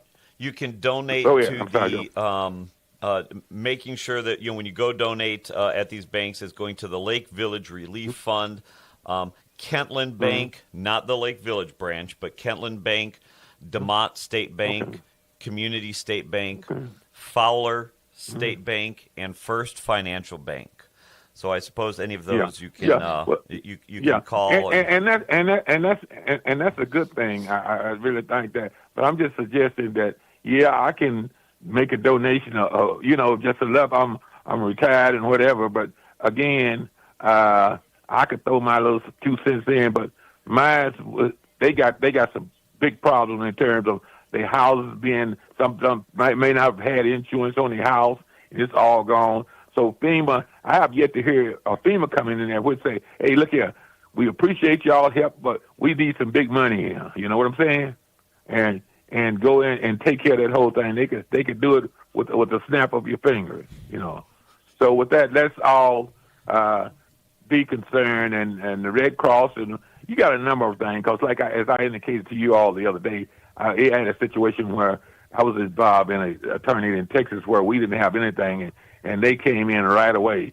So I don't know how they're going to respect in terms of trying to do this thing. They lost 2 lives, and sometimes those people and their pets having a place to go and kept wild until they rebuild. But that should be a question, no question about the governor, which has a lot of money, and FEMA coming in here and taking care of that. Okay, because I just have a few pennies. Okay, so I don't have enough to do, but I'm sure there are other people go. So I'll probably be going down there maybe next week see what's going on. Okay. All right. With that, have a great day. Hey, thanks for calling in. Thank you for calling in.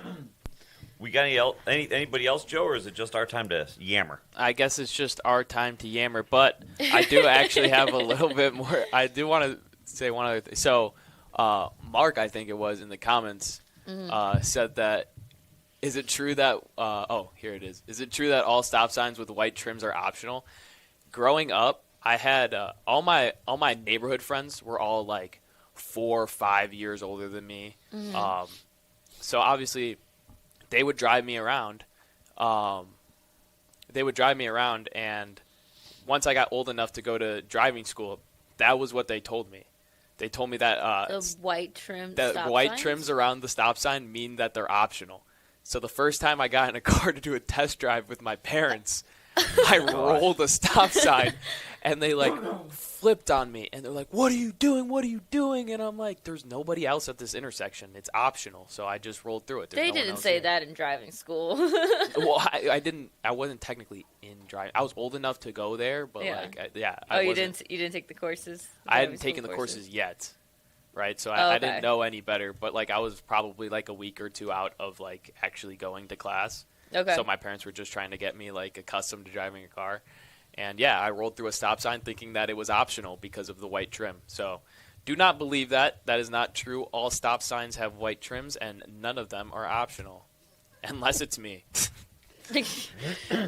So, Joe, I just want to know all the laws you think are optional, but that's an off-camera discussion where you're not. Yeah, you definitely there. don't want that recorded for posterity's sake. Yeah, I agree. All the things. Also, I thought when they had fruit in the grocery store, you could just take it and eat it. Yeah, I thought you could take anything from a store as long as it's under $100 cumulatively, right? And it's free. What? No, I'm kidding. Wow. Obviously a joke. Obviously a joke. You were the one that was up as we speak. You were the kid that was stealing candy out of the candy store. That's why we have that saying. It's because of you. Now, while other kids were stealing candy, I was stealing televisions. Wow. Just make your profits bigger. Yeah. I don't want the dum-dums. Which actually give me the Samsung. No, never mind. I can remember, I don't know, sometime early high school, I was in a Walgreens, and this stuck with me forever. So this was back in Dyer when Walgreens was on Sheffield, and they had the hardware store next door. I had bought a pop at the hardware store. I then went into Walgreens. I'm walking around, because, you walk there as a teen, so you walk. So I've got my, whatever, Dr. Pepper, whatever it was. And the woman just at the counter was just accosting me as if she clearly didn't see me walk in with it, but she thought that I had, taken it. That stuff always scares. So my dad obviously used to work at the Costco in Maryville, and they bought me these chapsticks that they put in my stocking stuffer, and they were from Costco. And there's 4 of them, and I'm at Costco a couple weeks later. I have one of them in my pocket, and I'm sitting there, ready to go grab a prescription to pick up. And I look over because, I don't know, I have this habit from my dad that I try to clean up after, if there's there are boxes that are empty in the front, I'll move them to the back, stuff like that, just really easy stuff to help to help out when I can, and I look and I see that like somebody stole one of the chapsticks from the Ford variety, yeah. and it was the same one that was in my pocket. So like I was like, do I say anything or do I just let it go? Because obviously I didn't take it, but Do you think they were going to search your pockets? I mean, I don't know. Most you were of them going to get just, TSA at most Costco? of them just, hey, if they're doing their due diligence, right? Due diligence. Do you have a real ID, Does Joe? Joe have a real license? Yes, I do. You didn't get it at boating school? He got it in the mail after Yeah, sending several box tops from his Wheaties in. Yeah, I got it from the Bikini Bottom boat driving school. Yeah. So I'm looking at the chat here, and I'm wondering, why don't you guys ever call in? You're so chatty. Call in. Talk to us. I'd love to hear from you. 219-845-1100. About our stories. Yeah, I know, because otherwise you just get us on the morning show. There is, there was a couple news stories. I think we covered them well enough. The BP, the union over there, rejected near unanimously the current best, last, final, whatever offer that corporate made. And so that'll be an unfolding story. The war. The war continues. It keeps The spending war money. continues, and there was a post somewhere that said, "My gosh, does this not feel like the '90s?" There's war in the Middle East. Bill Clinton's testifying about what relations he's had with people. Inflation is awful. Gas prices are high. It's just a sick cycle, and we're all just pawns that are forced to pay into it. And then, so some people say that the gas prices, like, the president controls them. And it's like, oh, but no, the president doesn't control them. It's corporate greed. But then war controls gas prices, because if we go into war, then gas prices are going to go up. Regardless of the fact is that your $20 is not going to get you what it used to get you. No, and gas prices are not unlike a credit score, where nobody can definitively tell you how they come up with it. Yeah. They will, one tanker gets stopped somewhere, and all of a sudden gas jumps 35 cents. There's a fire at one refinery somewhere, and gas jumps up. It is such a fickle little, thing that there's no determination on it. And I would love for any of these guys, hey, maybe corporate BP, give us a call and say, how do you figure this stuff out? Because it makes no sense whatsoever. It really does make no sense that you'll see occasionally that there's a refinery down in Texas that went down for bad maintenance issues, bad maintenance practices, and then all of a sudden all the gas prices go up. Now, I understand that that's a supply issue, but talk about one of the few industries that gets rewarded for poor performance. Hey, if we don't do something right, we got to shut it all down. Then the price goes up and we get even more money. Well, so, for instance, during COVID when gas prices were ridiculously high, do you blame that on the politics and the corporate greed, or do you blame that on nobody was driving around, so supply was low, but then once restrictions were up and everybody was like, well, I want to travel, I want to get out, so there was not enough supply. So it's low supply, high demand. That's why the prices went up so much. Yeah, I mean, that's a typical economic theory, or the standard one of supply and demand. But what they will tell you, what the talking heads, we're not talking heads because we're not fed a script, but you could literally switch from CBS, NBC, ABC, Fox News, and they will say the same thing. It's like, well, the war in Iran and a factory fire in Texas and maintenance issues outside of New Orleans, and with the switching from winter blend to summer blend, you can expect higher prices. And it's like every time. How is it then when we switch back to winter? It's, well, we're switching back to winter blend, and that's going to increase your prices. So it's just all. And it's also just depending on how much we drill. Gas prices are a decent bellwether as to how the president is doing. The president has no direct control over that price, so their policies, affect other things.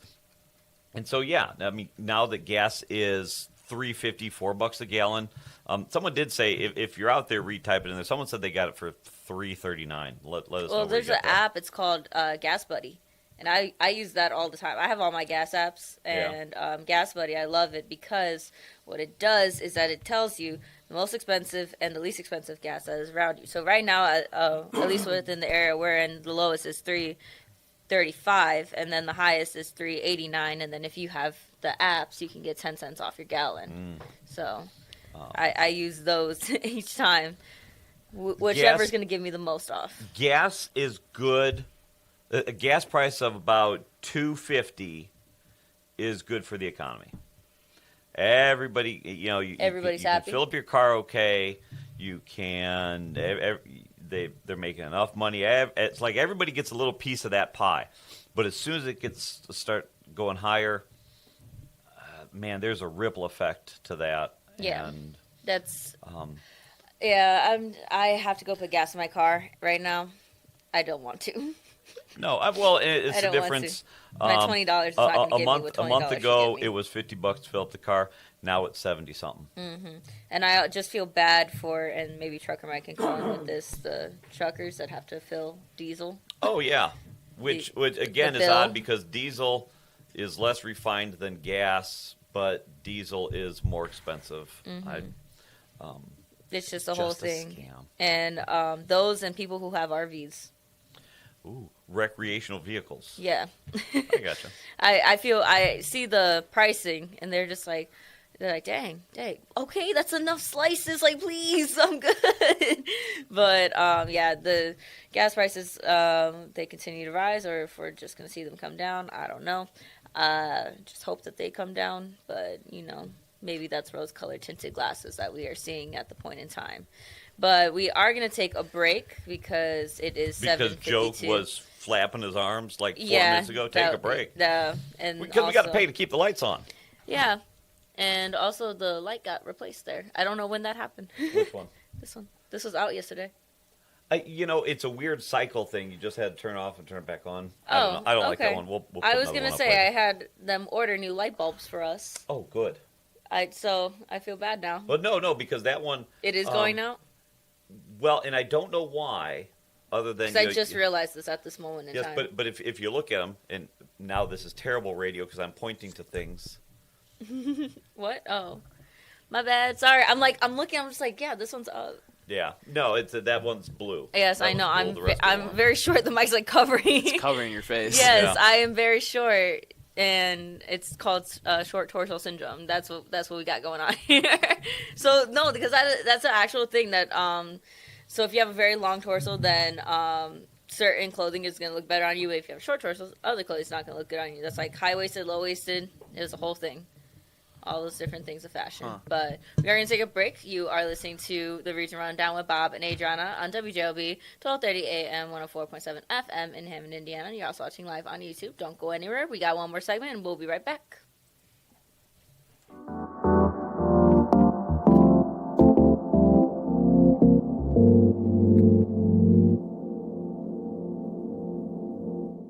It's the simplest expression. The smallest thing that changes everything. A smile. So easy. A smile lights it up. Apologizes.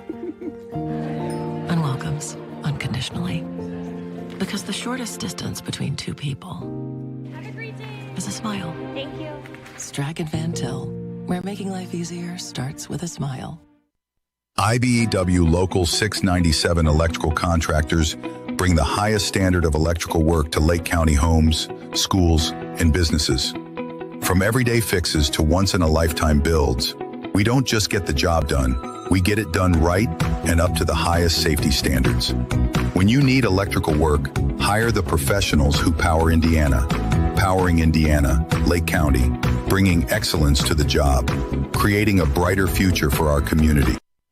It's the simplest expression. The smallest thing that changes everything. A smile. So easy. A smile lights it up. Apologizes. And welcomes unconditionally. Because the shortest distance between two people is a smile. Thank you. Strachan Van Til, where making life easier starts with a smile. Ogren Insurance, Hammond's oldest family-owned independent insurance agency, now in its third generation providing clients in the Chicago area with products from quality insurance companies to handle your every need. Regardless of driving history, Ogren Insurance can find the right coverage for you at competitive prices. To learn more about the insurance solutions and services we offer throughout Indiana, Illinois, and Michigan, call 219-933-0076 or visit our website, ogreninsurance.com. We're located at 6929 Homan Avenue in Hammond, Indiana. Do business locally with someone you know and trust.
Good morning. You're welcome.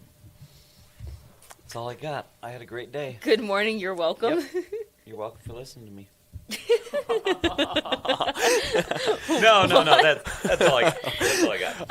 I'm clipping that. That's going on the air. Just that part. just clip that. Put the microphone down. No, it is WJOB 1230 AM 104.7 FM. It is almost the top of the hour at 7:58. Mm-hmm. You're watching live on the YouTubes. Give us a call at 219-845-1100. We've got about 20-some minutes left, and then we have to bug out of here because we have other we actually have jobs. This is clearly not our maybe yours. It's maybe it's my day job. Maybe one day you'll be like this, highfalutin person. They'll be like, hey, I remember her, but me, this is just a hobby thing for me. So I'm glad I could be a part of your morning. Thank you for listening to me. Yeah, thank you for listening to me. I don't know. I guess I will start this off. I'll do a little segment that. Oh, you're gonna start this off with traffic? Yeah, traffic and weather. Yeah. Well, you guys paused, so I was like, all right, maybe we're not doing it right now. No, we got you. Everything on the Indiana side is green. Yeah, but so let's take a look. Oh my gosh, I'm in Lake Michigan with my cursor. This is terrible. Okay, hold on. Let's zoom out. Beautiful. All right, yep. Everything in Northwest Indiana is looking good. 65 north and south, 80 going east and west, 90 going east and west. Chicago Skyways all looking great. But once we get into the city, that's when we're going to have the most issues. Traffic signal flashing red, Garfield Boulevard at Wentworth Avenue. And as we continue on further in, accident on the right shoulder, Dan Ryan, I-90-94 express lanes north before Stevenson Expressway, I-55. That has caused a lot of stop-and-go traffic and is going to cause a lot of your traffic headed into the city. Stevenson going north is busy all the way through. Going south, a lot of stop-and-go in that area. We do have Eisenhower going east is kind of just really bad all the way through. Going west, you're going to have most of that traffic on Austin Boulevard. On 94 going west is looking pretty good. Going east, you're going to have a lot of that traffic right there at West Fullerton Avenue in that area. And then as you're headed towards that Rosemont area, just a little bit of stop-and-go traffic. INDOT is looking great. Everything's green. And speaking of green, there's no green grass because of this weather. Wow. That was a great transition. Thank you so much. So, that's right. All the grass is brown outside because it's so cold. It's going to be a high of 48 and a low of 31. It's going to be very windy, and it will last. Well, it started this morning, and it'll last all the way until 4 p.m. today, it says. But I think you can expect the winds not to really slow down until tomorrow, which there you will get a high of 42 and a low of 37. It will be cloudy, chilly with some rain or snow spots, and a real feel of 37. And then Sunday, like I've been saying all week, or I guess the past 2 days, it is the hail of all hail. You're going to get all four seasons in one day. You're going to have a high of 60 and a low of 41 with increasingly windy with periods of rain turning sharply colder at night with some snow. So you'll have about an inch or two, and it'll head into Monday. So keep an eye on that as well. There we go. And Joe, you said you had a topic. What do you want to talk Jed, about? by the way. I can never remember which way to move my head. In the wild. No, so Jed in the wild. Jed in the wild. That's hilarious. It's just like somebody with a GoPro on their head, following around, watching him do yoga. And now we see a Jed in the wild in the background. Pulling up in his car, eating a bagel. And his Steve Jobs turtle. He knows that we're talking. Yeah, his Steve Jobs turtle. The Rock turtle. You should have saw what he was wearing yesterday during our meeting. Well, because AJ made fun of him. Yeah, I sent that picture in too. I caught Lynette laughing. No, we love you. We love you, Jed. But no, Joe, what was your... That is the best when you could get Lynette to laugh. Mhm. That is... Yeah, because she never... She's so very stoic. Mhm. And every once in a while... You get a chuckle and a yeah, smile. to chuckle, and I'll be, just doing our thing, and I'll look over, and I'm starting to get a sense of when, like, okay, what does she find humorous? Because she doesn't give a lot. She's, like, very, very stoic. And, we love you, Lynette. That's yeah, just we love you. No, this listening. is all 100% love. She's going to cut this out. yeah, that's she cut it out, like, no. Or she'll splice it together where it's just 20 minutes of Lynette is the best. Lynette is the best. And then it's just Bob saying, thank you for listening to me. Thank you for listening. No, she, every once in a while, to get her laugh, that's when I know for me personally, I've had a successful Monday is when, there you go. When I've got her laugh. Yeah, but Joe, what was your topic? So it's not really a topic. It's more of like what we were talking to Lori about. So for those who know, I talk to my dad like on an hourly basis. We talk a lot. Even Well, yeah, for being they're all the way on halfway the other across. side. I know, but like I call my mom every day, and I'll talk to my aunt every once in a while. But like me and my dad are like on like an hourly basis of like we text each other. So obviously I am living out on my own, and I'm trying to figure out how to be an adult by myself, and obviously that comes with a lot of me asking my father what to do. So I called him a couple days ago because of the tornado warning, and I was like, dude, this is kind of scary. Like, I've never heard the tornado warnings by myself before. And he was just, being a nice guy, helping me through it, and I go, you know what, I think we're fine. The tornado siren shut off. So then later in the night he texted me, and he sent me a live tornado coverage, and he goes, maybe good night to sleep in the basement. I go, I'll believe it when I see it. As in, I'll see if I see the tornado, I'll go downstairs. And he goes, so he texts me back and he goes, don't be an idiot. Nala better not get hurt. Honestly, that's very valid. So, that is very valid that the parents are going to look out for the dogs and then the children's. Because me and my brother, we have a dog too. And the ongoing joke is that if we ever asked our parents, who's your favorite? They're like, the dog. The dog is the favorite. The dog. 100% the dog is a favorite. But then if the dog chews something up, and they're just like, okay. Well, especially since my parents moved away, my dad very much misses Nala. Yes. So here, I just don't want a notification to pop up. But that's what Nala looks like for those who are wondering. Look at Nala. What kind of dog is Nala? She is. So all my dogs are actually rescue dogs. So we have no idea what her exact breed is. They're mutts. Yeah. So but she's I a will mutt. say you're gonna be excited. We got invited to an event that's happening, and I'm gonna try to get them on. And it is for Pups and Pints with a partnership with Fuzzy Lime Brewery. The event on May 31st from 11 to 3. Oh, I'm there. Yeah, is that it's beer on a and Sunday. Beers and puppies? Yeah. Oh my goodness! How does it get better than that? So and I'm gonna try to have them on, and I'm like, can you bring in a dog, please? Because so basically, Pups and Pints is a friendly community gathering that brings together local vendors, families, and dog lovers for an afternoon focused on supporting small businesses and enjoying time together in the community. They will also have adoptable puppies and dogs from local foster-based rescue centers, and they have invited us to join. And I just told my parents, I'm like, I'm going to do my hardest, my darndest, to not bring home all of the dogs. If they happen to just slip away in my bag, I don't know what you want me to do. It was fate. They're destined to be. But then my dog of 14 years is going to be insanely pissed off. No, I definitely want to go maybe do some interviews with the dogs, see what they're thinking about. Yeah.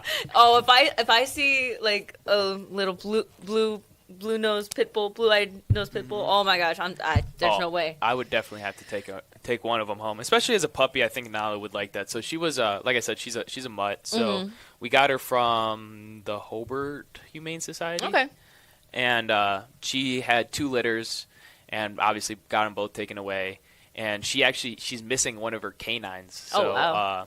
They said that it was done with a plier, that at least from the damage of the gums, that's what it looked like. So they ripped her canine out. And if you know anything about canines, they are like top 3 out of any species, like hardest teeth to like lose. Yeah. So I'm sure that was extremely painful for her. But I do have 3 other dogs that are all mutts as well. I got Farley. He actually was a bait dog. So the dogs that were fighting for people, like he would be the practice dog. So they shaved down all his teeth with like again, they said by the texture of his teeth, they said it was probably like a nail filer that they did it with, so that his teeth weren't sharp, so that when he would, fight the other dogs for practice, he wouldn't hurt the actual fighting dogs.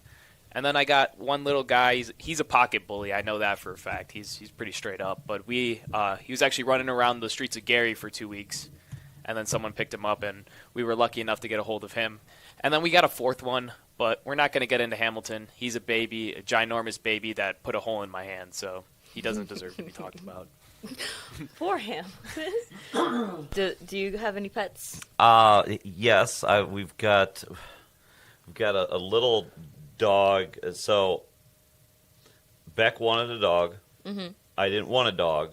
Are you a cat person? So we compromised and got a dog. Are you a cat person? People say, "Oh, you're a dog person, a cat person." What do you have? Fish?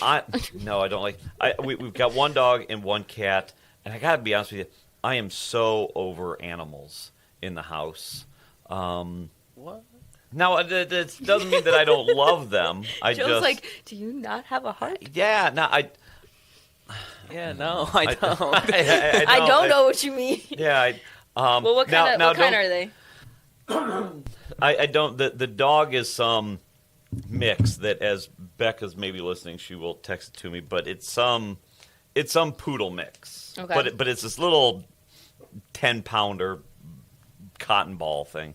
Then I've got a tortoiseshell cat that I got when my favorite cat, no offense to Taco, but my favorite cat Fuji, when she passed away. That was more of an emotional buy. You go and you look in the shelter and this abandoned cat, and you take it home, and she's great. She keeps to herself, doesn't really care for people. If you both came over, Monday through Friday next week, maybe by Friday you'd say, "Oh, you have a cat?" Because then she kind of slink out. She doesn't. The dog kind of terrorizes her, so she just sticks to herself. We had dogs forever. We had greyhounds for a long time. I don't know, 10 years, whatever. We had them. It wasn't until we bought the house in Dyer with a fence, and then we didn't have dogs. So for the first 10 years or so, it was put the dog on the leash, walk the dog 1,000,000 times a day.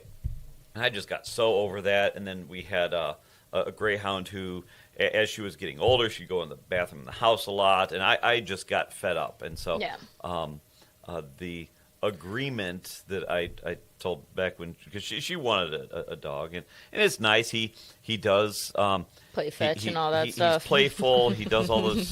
Yeah, he does.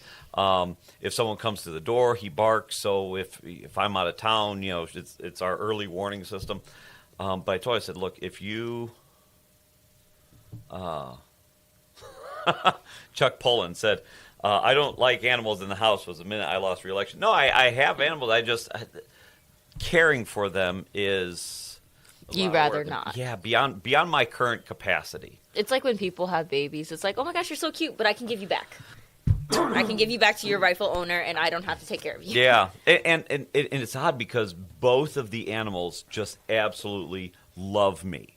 That's usually, Tank is Becca's dog, but I tell you, the minute I go home and get in the recliner and put my laptop on my lap, he's right up there at my feet, and Taco sits on top of the thing. They all gravitate towards me. And you're just like, get away from me. Well, and it's not even that I want away from me. It's I just I'm over litter boxes. I'm over cleaning up dog mess in the house. Now Tank doesn't do that because he's young. I still have PTSD from the last dogs. They were awful. I will say that is one thing with dogs when they're puppies. You get them. Yeah, you got to house train them. Then as they get older, they lose their mind kind of goes. And that's how you know that it's like in the last stages. And it like you feel bad because it's like it's not your fault. You don't know what you're doing. But I thought you were about to say like, oh yeah, I have a fish or something like I have snakes, iguanas. Oh no, snakes are bad. Snakes are from the devil. Snakes and tattoos, Bob. Really? Yeah, no snakes. Where's your Harley motorcycle? Yeah, no. Snakes are bad. Like the up here. Yeah, it's the up here one. The up here one, yes. As the phone lines light up from bikers. We do have one. Let's go ahead and take the caller. Good morning, caller. You are on the air. Do you got a pet? Maybe. How you folks doing this morning? Oh, great. Better now. You got a pet? I do have a pet. I used to have 2 pets, but one of them unfortunately passed away from Lyme disease, and I had to literally, run a hospice at my house for about 2 weeks, and had the poor little girl pass away in my arms, which was heartbreaking, to say the least. It's tough. And I still have one dog, and it's what's that? I was just going to say maybe that's part of my aversion to new animals in the house. We had one of our greyhounds. His name was Diesel. I swear he could talk. He could communicate. When he passed, that was extremely traumatic for me. And then Fuji, my cat. Becca had her cat. I had my cat. I came home one day and she was just in the basement. She had passed, but you could tell it was a traumatic passing. And so maybe I just, I'm afraid of loss. And maybe that's what it is. It's not that I don't like animals. It's like, man, that's tough. You don't want to go through that. So sorry to hear about that. Yeah, you do. When Lyme disease, my guess is probably from a tick or something like that outside. That's tough, man, because they do become such a part of the family. Well, are you going to get rid of your wife and son then, since you don't want to lose the attachment thing? No, not at all. To the farm. that would be like the logical conclusion. No. Conclusion and live in the basement with Tony Panic under his dad's living room, and then you don't have to worry about when you lose anybody, right? Yeah, no. What's part of love is the fear of loss, or loss is the price you pay for love. Whatever that saying is. Yeah, the saying. So what you got? Thanks for calling in. What you got going on? Definitely got that. The other dog, by the way, is used to be like I don't know if the 2 kids there know, but do you 2 kids know who Bruce Jenner was? Yes. And he's now like Bruce Ed Jenner or whatever he changed his name to. I was just looking down like, oh my gosh. Yeah, I remember seeing all of that unfold on reality TV, and then as well as the controversy but that he was I think the a greatest restaurant athlete had in the world on the cover of Sports Illustrated. Won the decathlon. This guy was a man's man, good-looking dude, and next thing you know, he's sporting a dress, and you're like, what happened? But anyway, my dog was like Bruce Jenner. His dog could run around Wicker Park like 3 laps, no leash. Did what he was told, great dog, but then he lost part of his sight, and that's created quite the complexities of life, let's say. But I still love dogs, though. Hey, I got to ask Joe, though, where are these dogs that you're referring to that were involved in dog fighting? I don't actually have like an answer for that, because obviously I'm not a part of it, but that's just what they told us when we got it. They said that Farley's teeth had been shaven down by a filer, most likely because he was a bait dog to train other fighting dogs. So that's what they said when we got him. Oh, and that's a dog that you have? Yeah, not the one that I showed you guys, but it is one that I have. Hold on, I have a picture of him. I'll flash it real quick. There's Farley. Oh, that's sad. That dog fighting stuff. Those people should be killed on sight, man. I couldn't agree more. That's rough sledding. Well, hey, I didn't know if you guys, you're talking about the gas and gas being so expensive. Mm-hmm. I thought when we voted for Joe Biden last time, we eliminated gas, and don't we just all run on free electricity? Aren't you guys all doing that? Or Yeah. Did that never come to fruition? Did I miss that? No, it didn't. Unfortunately, that was all just pie in the sky. Damn. Yeah, that was all no bogus. way. Boy, we got suckered again. Oh, we did. Well, speaking of the price of gas and the reason it's there, obviously we've got this little issue with Iran, as thank God Donald Trump is trying to rid the world of Muslim terrorism that seems to be, used to be spreading everywhere. Now at least we've got it hopefully under control, and we're going to eliminate it as best we can, since the rest of the world stood around with their thumbs up their keisters for 49 years and let these people with this fake religion run wild. But they talk about the revenge that may come to the United States regarding the I guess it would be called the declaration of, hey, these secret terrorist cells in the United States, you've got permission. Go do what you need to do. Start killing the Americans, right? Well, I don't know if anybody's paying enough attention, but we've already had, since the war started, we've had 4 releases of these cells. One was in Austin, Texas, a guy wearing a T-shirt that said, Allah is my God or whatever, or he's my partner or something like that. He shot up a bar down in Texas. We had some Molotov cocktails thrown by some Muslim jihadists in New York City near the mayor's house, which the media then tried to characterize as anti-Muslim, and it's like, no, you dopes. Yeah, that was trash protesters. reporting. That was absolute trash reporting on that one. They completely ignored the cops and what they were doing. That was trash reporting. That was narrative conspiracy theorists garbage reporting. Yeah, I'm waiting for Jimmy to come on Monday and say, no, that's not true. But we'll wait for Monday for that. Then we had the thing in Michigan, I think it was either yesterday or the day before, where the jihadi drove the van into the Jewish temple. Yeah. Nice move by them, predictable.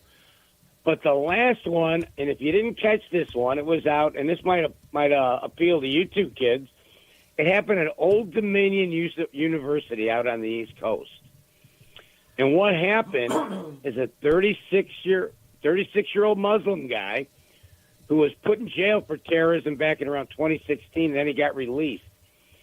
And he made the brilliant decision to stick with the religion of peace, which, that's all a religion is about, if you can call it a religion or a cult as I do, to the consternation of many, but it is what it is. And what happened yesterday is the guy he signed up for a class at Old Dominion. And he's not the brightest guy, because when you get to the punchline of this, you're going to go, wow, what a mistake. So he decides he's going to go kill some students at Old Dominion. Gets to the classroom, he's got a weapon, he shoots one kid's dead, shoots a couple more, but the kids in the classroom were not your liberal crawl under the desk and hide for the rest of their life. They were men, and they went after this guy in a blink. And instead of waiting for the police to come, they handled it on their own, and I guess what amounts to be maybe 45 seconds. And they cut this guy and beat this guy to death. So the Muslim guy who came in to shoot people, the issue was addressed in about 45 seconds. Because when the lady from the FBI stood up in front of the press and said, they asked, well, what happened to this guy? We understand he's dead. Yes, he's dead. Who shot him? The look on her face, well, nobody shot him. Well, what happened? And she said an expression to the extent of basically the students in the classroom addressed the threat and minimized it quickly, and basically he no longer exists with life on this planet. It was such Thank a bad God, reading because- of, hey, they killed him. Yeah, they killed it. Which is what, let's hope America, you got to pay attention, man. Because this fake religion, I'm telling you, already happened 4 times and barely people know of it. And if I hear anybody named Maylocks call in and mention the religion of peace one more time, I think I'm going to have a heart attack because, or Dave from Lily White Gary will call in and go, oh, come on, you know the Christians did this. Dave, that was in 1500, okay? Hasn't happened like in forever. And the only one I can think of is when some Christians stood outside an abortion clinic, which is basically like a baby grinding down to death process. They tried to protect the little babies that were, being taken in there to be killed.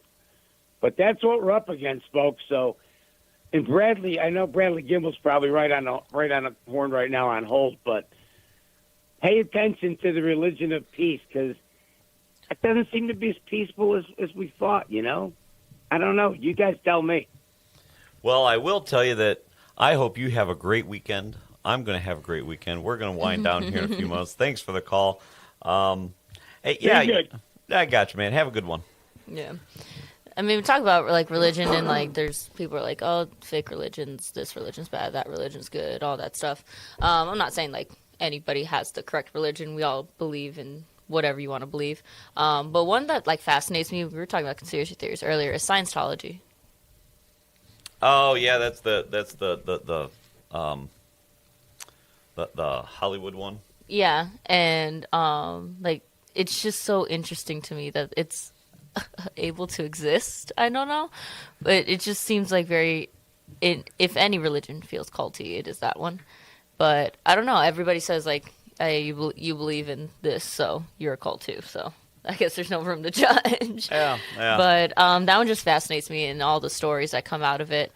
And I know I think, you're right, Hollywood Boulevard, they have just a Scientology, and there's so many videos, and it's the same person each time. There's so many documentaries on it. It's wild. I think sometimes religion gets in the way of faith. Mm-hmm. And so that was deep. And then also church and state like to mix a little too much. I didn't even hear about the Providence thing, but I will say, when you go throughout those drills, middle school, high school, especially high school, thing, yeah. You do the same thing. They tell you all the same thing. But if you're a dude, you do always think about what happens if this actually happens. Am I fighting back? Am I, well, there's a fight or flight, and I think a lot of people, and this is probably why the Old Dominion school is so unique with that is. A lot of people in their head think that, oh, well, I know what I would do. It's and then in the moment in time, God forbid. I don't know that you've actually been in chaos. And different when somebody's actually pointing the gun at you versus, they think you are, you're reliving your video game days. I think there's a lot more flight than there is fight in people. Yeah. And that's not to say anything about the people, but I mean, it just goes to show, some people aren't like that. I just thought it was crazy that, some people are not built I'm like exactly that. the same way as you, I mean, I've always thought, if that ever happened to me, I'm like, oh, what would I do in that situation? Obviously, I'm like, oh, I'm taking them on. I'm saving the school. That's what. But, realistically, do I think that I would probably do that? I don't know. Probably not. I'd probably try and keep everyone safe in the classroom. But, that would be about it. Yeah. So the fact that those guys, stepped up, sadly, people lost their lives regardless of, who it was. Mm-hmm. People lost their lives. That's never good. But it's good on them for standing up and, actually choosing to fight back because it could have got a lot worse if they didn't stop them. Yeah. It's interesting to think about those things. And also, with tornado drills and especially with the weather we had this past weekend, they're saying on the intercoms all over campus and everything, the tornado drills, find safe, secure locations. And in that point in time, we're just like, oh, okay. Tornado drills were so stupid. Well, I understand, but then also I'm just like, they used to have us in the hallway, head down, butt up, that was going to stop with a book over the back of your neck, and it's I'm sure underneath the desk. I'm sure the 250 mile an hour winds are really going to that my history book's going to save me. Yeah, well, and that was the modern day version of the the Red Scare in the 60s and 70s, where hey, a nuke just went off, hide under your table. It's like at that point in time, what could you do besides just sit there? If that's the case, then it's just a convenient way for people to find you afterwards. Yeah. Hey, where this horrible thing happened, where is everybody? Probably in the hallway or under a desk. Mm-hmm. Just put them all in one Yeah, area. I didn't think of that. No, I didn't Dark because like but that makes sense because like I mean the Red Scare. If a nuke were to go off at that point, like there's nothing to do other than like just stand there like this or something. In just get the it ready. Christ pose. Yeah, be ready. All right, everybody. It is 8:26 in the region. You are listening to Region Rundown with Bob and Adrianna here on WJOB 1230 AM 104.7 You sound like our FM. Strack and Van Til's ad. It's I do. It's the simple things in life that matter. It's the simple things in life. We love our sponsors. We do, and I do love. One thing, Strack and Van Til's. So I was teasing on Joe for Joe seemingly admitting to all of these illegal things. And I joked about, the fruit there, you just take it, go. Strack and Van Til does have the stand of fruit. It's bananas and apples that they keep on the back. Yeah. And I go to the one in Cherville a lot. And that's for you to, so we go in there and Liam grabs a banana or an apple and. Really? You're just supposed to eat it like they have it. It's a tower of fruit and it says, free, take one. Really? And yeah. I'm there. No. I was about to say, I will never go hungry in the grocery store ever again because that's the worst shopping while you're hungry. You can't eat hungry or you can't shop hungry. No. I make it if there's an easy $100 difference between when I go shopping when I'm hungry because then I just get everything. The problem is, and there are memes and reels about this, and it's so true. When I go there and I try to buy healthy things.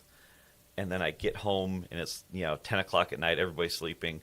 I'm a different person, so I don't want the carrots. I want, I don't know. It's all a mind game, the grocery Something store. But we are gonna wrap up here, and I will say that not this week, this coming up Friday, next Friday.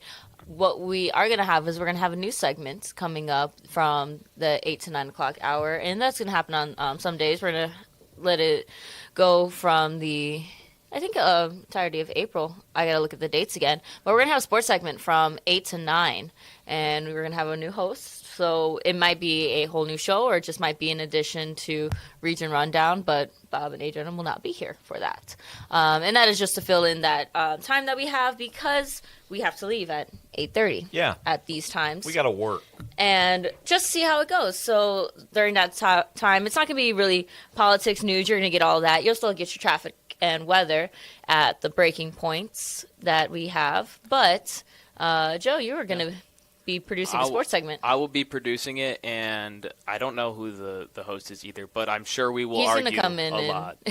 He's going to come in and watch the show early and see how kind of the demeanor is, but it's just us yapping, just us talking to callers, and if you may have some Zoom guests, you may have some phone calls, and he's going to bring in some guests that are from PNW, but then also from outside of PNW. It is the flag football coach, Michael Lowe, so he's going to do a segment, and we're going to see how it goes. He's super excited. To see that. Yeah, he is super excited. When I told him about it, first time he came on the airways, he was saying if there's like any, because he knows that we had both at the time, but then now there's two separate companies. But he was telling me, he's like, if there's ever like a sports hour or anything like that, I would love to be on. Like, he was so excited about it. So opportunity came. I was like, let's give it a shot. Let's see how it goes. 1 month trial, the month of April. You'll be hearing from him. If not, so I'll take back over. Look forward to that in 2 weeks. I believe that is the 27th or 26th, whatever that Friday is. So there will be a sports hour from 8 to 9. But until then, you're listening to the Region Rundown with Bob and Adrianna on WJOB 1230 AM 104.7 FM in Hammond, Indiana. Thank you guys so much for listening. Don't go anywhere. Veterans Views is on at 9 o'clock.